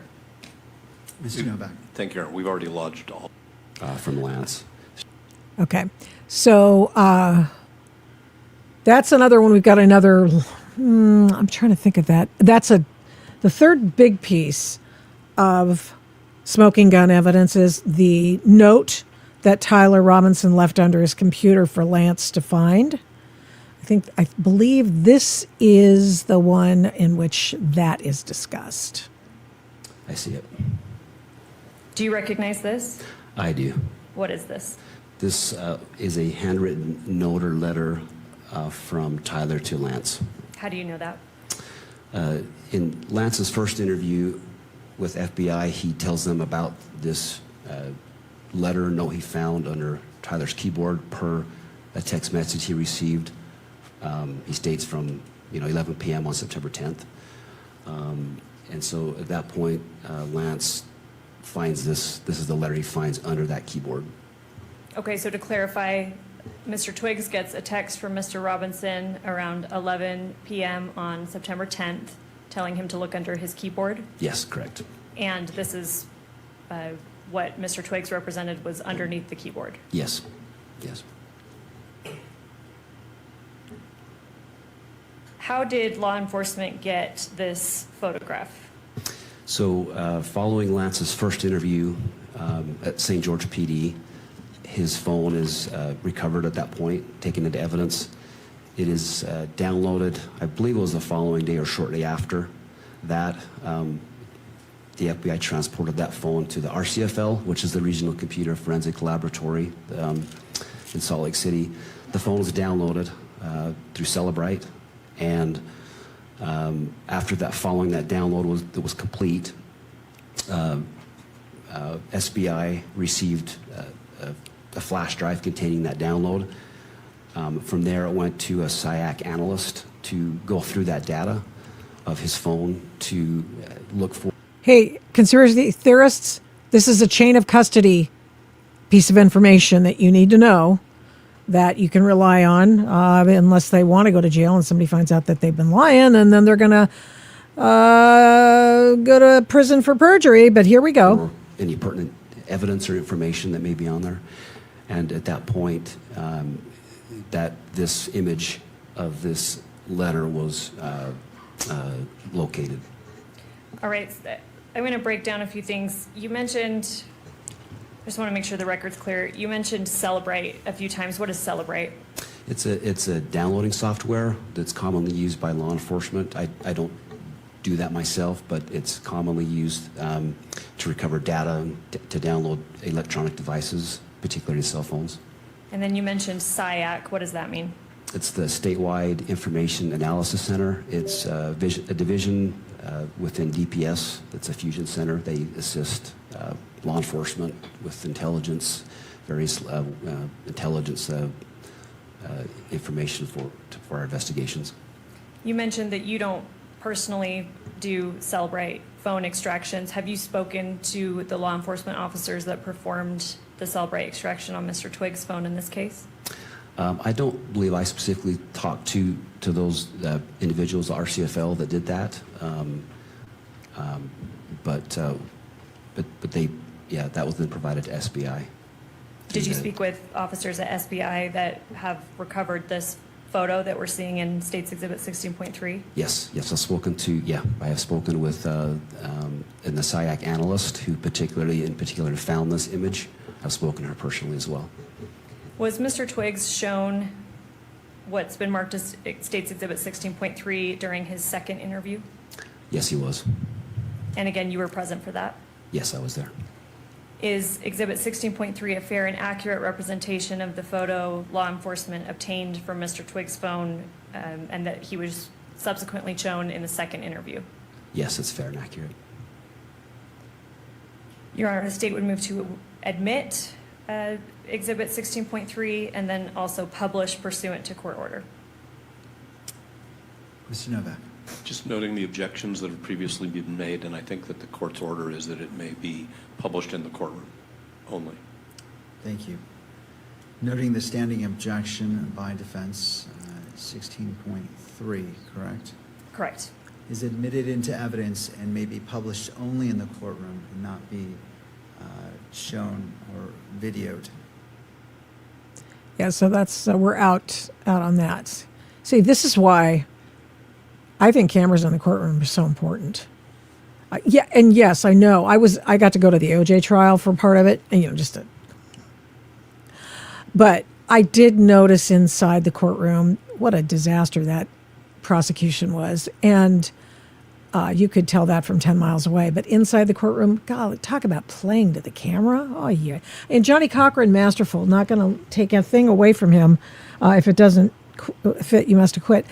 Of course, it didn't fit because it was dried and whatever. But yeah, I know that there are antics in front of cameras. I get it, but I think that our reaction and our perception of the information is also worth something, probably worth more than their having to put up with their drama. So that's just my 2 cents as a reporter for a gazillion years. I prefer to have more information, not less. It's a watchword. I prefer not to have people canceled. Yeah. Is Candace Owens throwing out poison? Absolutely. Do I want her to be canceled or censored? No. Do I want her to clean up her act? Absolutely. Do I want her listeners and followers to be smarter? Yes. That's what I want. Okay, so we've got one more before we go, and there are a couple other things today, too. Of what Yeah. you reviewed from the FBI and that the FBI released? Yes, it is. The state moves to admit Exhibit 16.4 and publish according to court order. Mr. Novak. Standing objection, Your Honor. Standing objection by defense. Overruling that objection, State's Exhibit 16.4 is admitted into evidence and may be published in the courtroom. And again, in the Discord,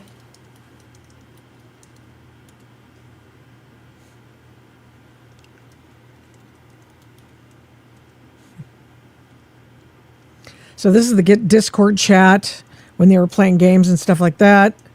That's where they did a lot of chat with their teams and such, their friends, their friend group.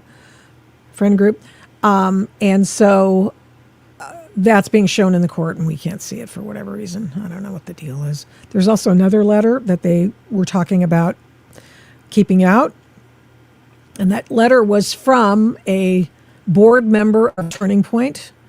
And it was a letter having to do with the belief systems of Turning Point. Charlie Kirk, he was a mentor to Charlie.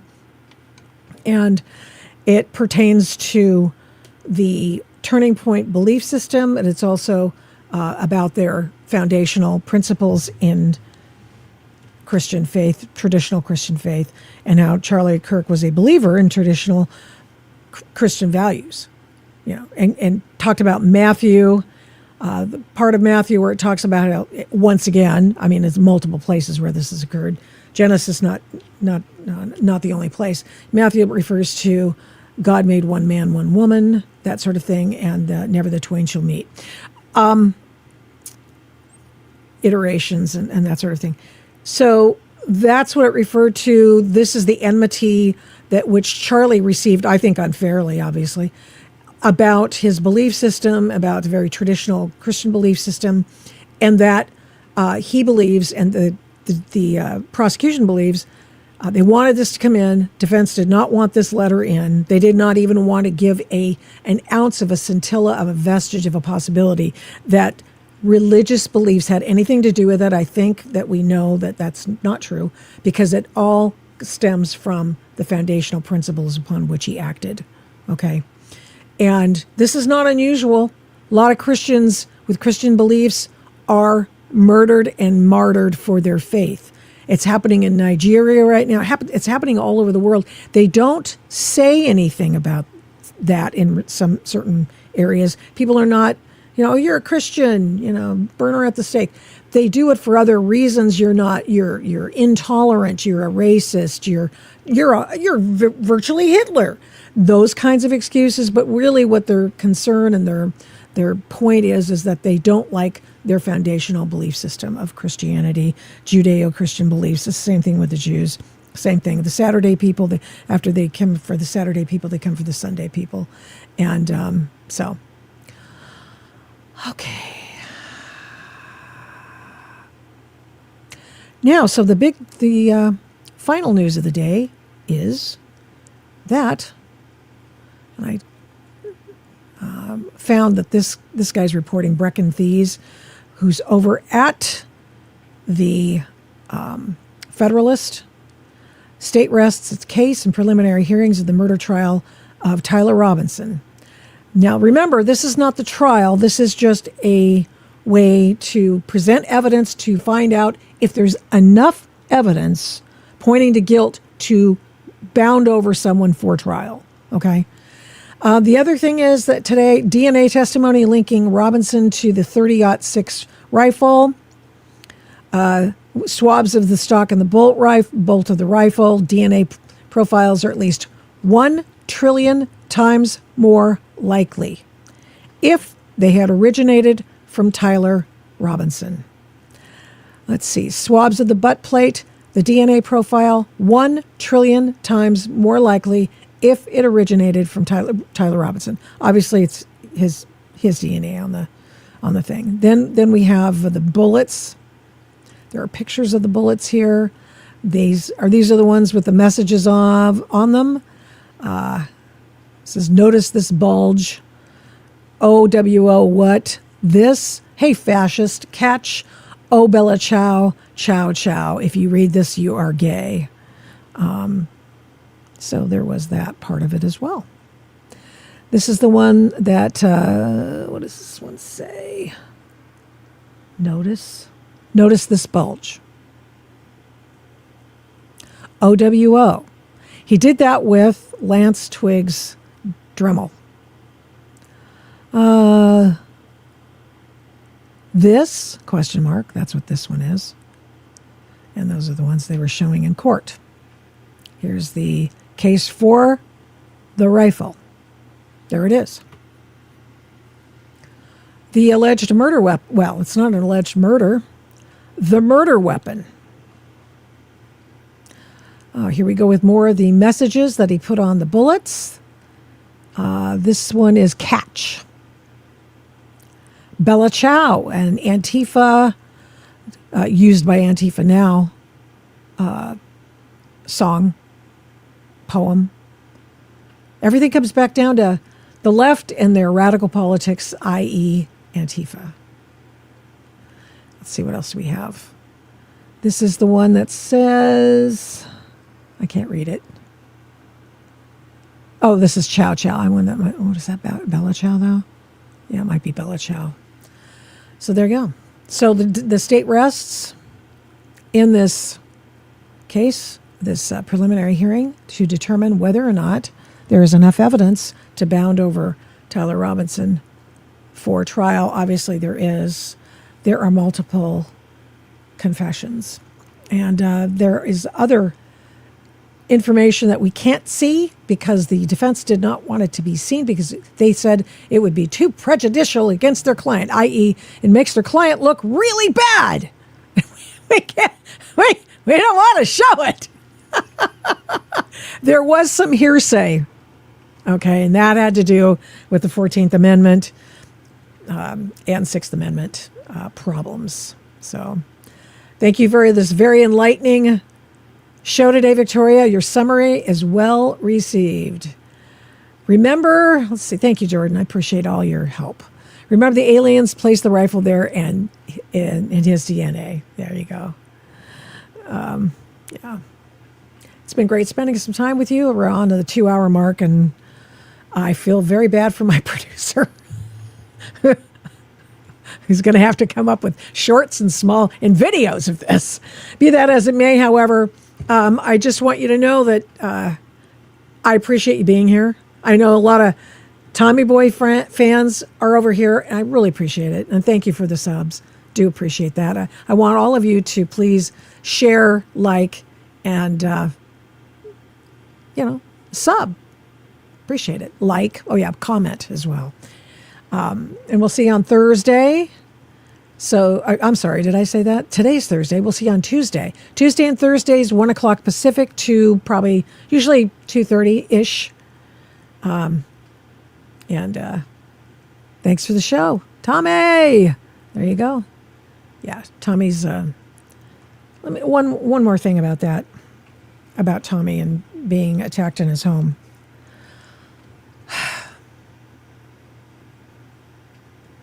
I'm not going to give up. I want the feds to look into this. They already are looking into Antifa, determining that it is a domestic terror organization.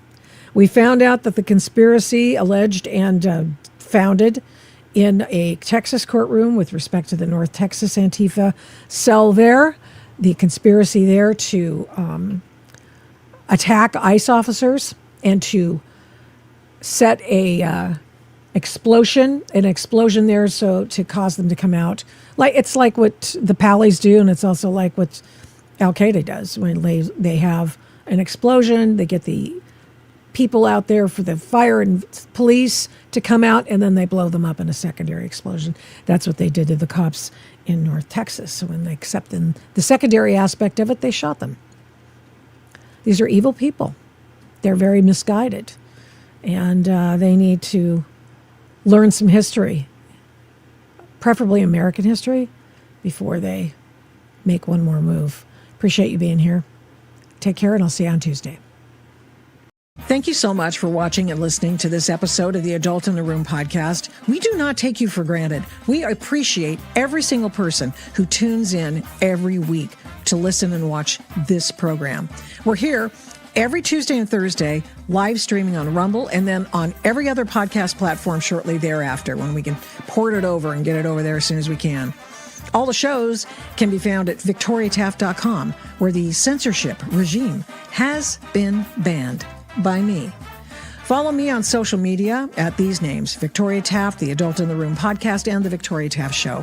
Send media inquiries, or any others for that matter, to victoria@victoriataft.com. And here's a big ask. Would you please subscribe, share, like, comment, recommend, and give this program a 5-star rating where you can? We really appreciate it. We do not take that for granted either. Follow my work at, you guessed it, victoriataft.com. PJ Media, I write tons over there. Flamingo Audiobooks, and of course the radio.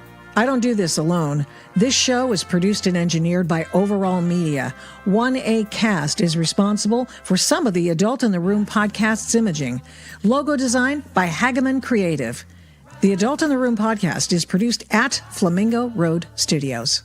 All rights reserved.